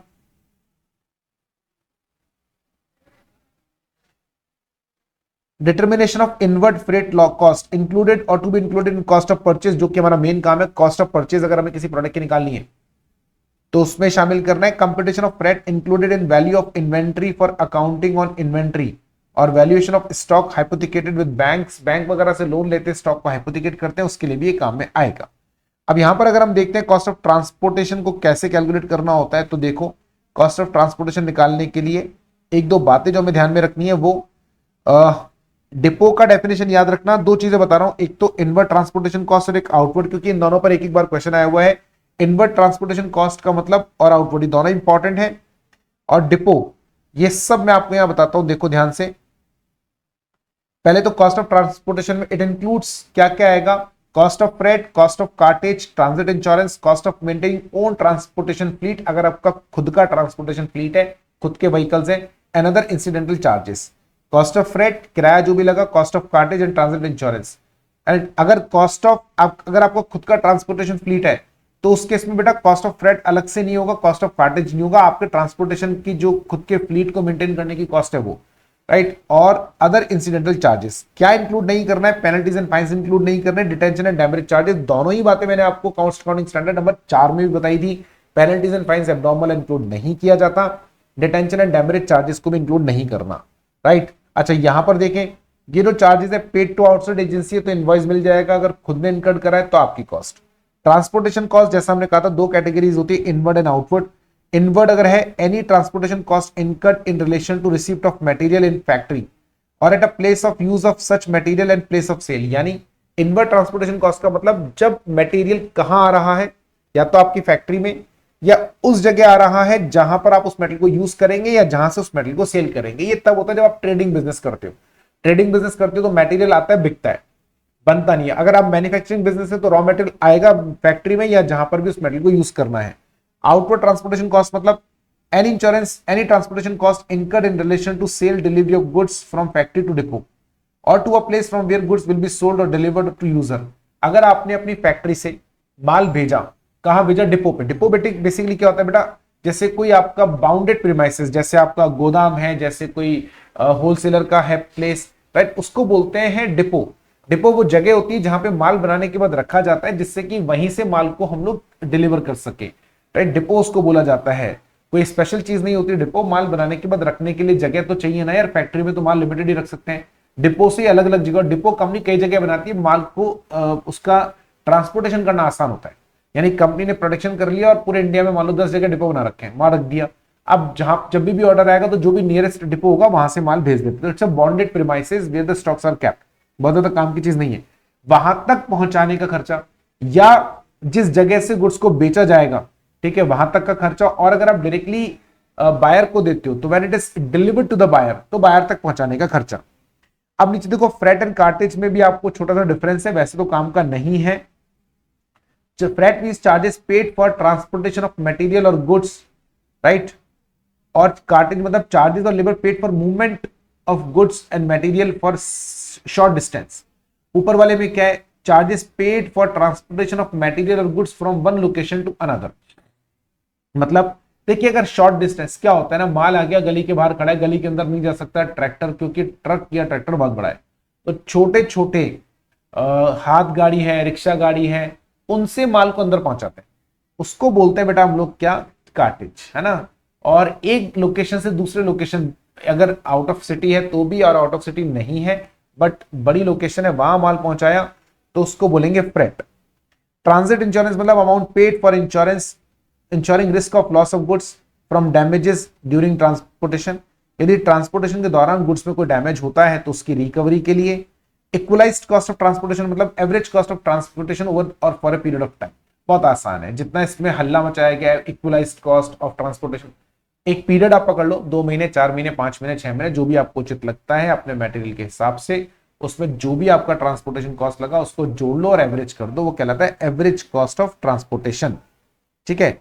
अब आते हैं मेंटेनेंस ऑफ द रिकॉर्ड्स। कौन कौन से रिकॉर्ड मेंटेन करने, एग्जाम में क्वेश्चन आया हुआ है 8 नंबर का, ये पूरी लिस्ट आपको याद करके जानी पड़ेगी।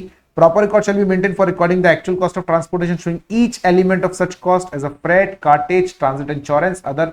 मोस्ट इंपॉर्टेंट है बेटा, अच्छे से पढ़ के जाना, मोस्ट इंपॉर्टेंट है। तो proper record shall be maintain for recording the actual cost of transportation showing each element of cost such as freight, cartage, transit insurance and other after adjustment for recovery. Right. कोई भी अगर आपका पैसा recover हुआ है तो वो less कर देना, जो कि नहीं होता। एबनॉर्मल कॉस्ट अगर कोई भी है तो उसको हटा देना है, उसका रिकॉर्ड मेंटेन करके रखना। इन case of manufacturer having his own transportation fleet, proper record shall be maintained to determine the actual operating cost of vehicle, showing details of various elements of cost such as salaries and wages of driver, cleaners and others, cost of fuel, lubricant, grease, amortized cost of tires and batteries, repairs and maintenance, depreciation of vehicle, distance covered and trips made। इसलिए क्योंकि उसी से हमें पता चलेगा कितने kilometre गाड़ी चली। In case of higher transport charges recurred for dispatch of goods, company details shall be recorded as to the date of dispatch, type of transportation used, description of goods, destination of buyer and name of consignee, challan number, quantity of goods. Record shall be maintained separately for inward and outward transportation cost, specifying details of particular of the good dispatch, name of supplier. Separate record shall be maintained for identification of transportation cost towards inward movement of material and transportation cost of outward। यानी दोनों का अलग अलग record रहेगा।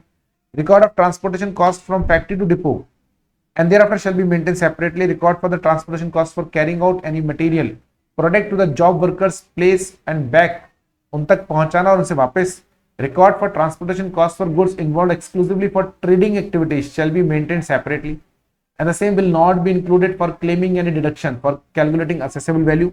क्योंकि आपने जो trading activity के लिए रखा है वो अलग रहेगा, मैन्युफैक्चरिंग के लिए रखा है अलग रहेगा। आपने जब ट्रेडिंग वैल्यू के लिए रखा उसको एक्साइजेबल गुड्स की कैटेगरी में काउंट करते समय उसका डिडक्शन नहीं मिलेगा। खैर काम का पॉइंट नहीं है एग्जाम के हिसाब से, क्योंकि एक्साइजेबल गुड्स का लफड़ा ही नहीं रहा। Records of the transportation cost directly allocable to a particular category of product should be maintain separately for the common transportation cost both for own fleet और hired ones. Proper records for basis of apportionment, क्योंकि ये जरूरी है। आपका अपना transportation fleet है उसकी cost अलग, बाजार से किराए पे लिया उसका अलग। Records for the transportation cost for exempted goods, excisable goods cleared for export shall be maintained separately, and separate record for the cost of for mode of transportation other than road like ship, air are to be maintained separately। Annexure वनेक्चर रखने की जरूरत नहीं है, काम का नहीं है। Now inward transportation cost shall be form of the part of the cost of production metal which are to be identified for proper allocation। जितना भी inward transportation cost है वो जुड़ेगा, क्योंकि जो मटेरियल आपके आया उसमें उसको जोड़ा जाएगा। ठीक है, ध्यान रखना। तो इनवर्ड ट्रांसपोर्टेशन कॉस्ट आपकी कॉस्ट ऑफ मटेरियल में जुड़ेगा। Outward transportation cost shall form the part of cost of sale, वो कॉस्ट ऑफ सेल में जाएगा क्योंकि आउटवर्ड ट्रांसपोर्टेशन कॉस्ट है। Following basis may be used in order to priority for apportionment of outward transportation cost depending upon the nature of product. अब जब आप outward transportation cost calculate करोगे, outward transportation cost, तो हम लोगों को उस केस में निकालना पड़ेगा ना कि पर किलो निकालें या वॉल्यूम ऑफ गुड्स के हिसाब से निकालें, वैल्यू ऑफ गुड्स, वो आपकी इच्छा, आप कैसे भी निकाल सकते हैं। काम का पॉइंट नहीं है, काम का पॉइंट नहीं। तो ये आपको ध्यान में रखना है, राइट। ये हमारा कॉस्ट, बस पे थ्योरेटिकल क्वेश्चन आता है तो बहुत ज्यादा दिमाग लगाने की जरूरत नहीं है, थ्योरेटिकल क्वेश्चन ही रहेगा।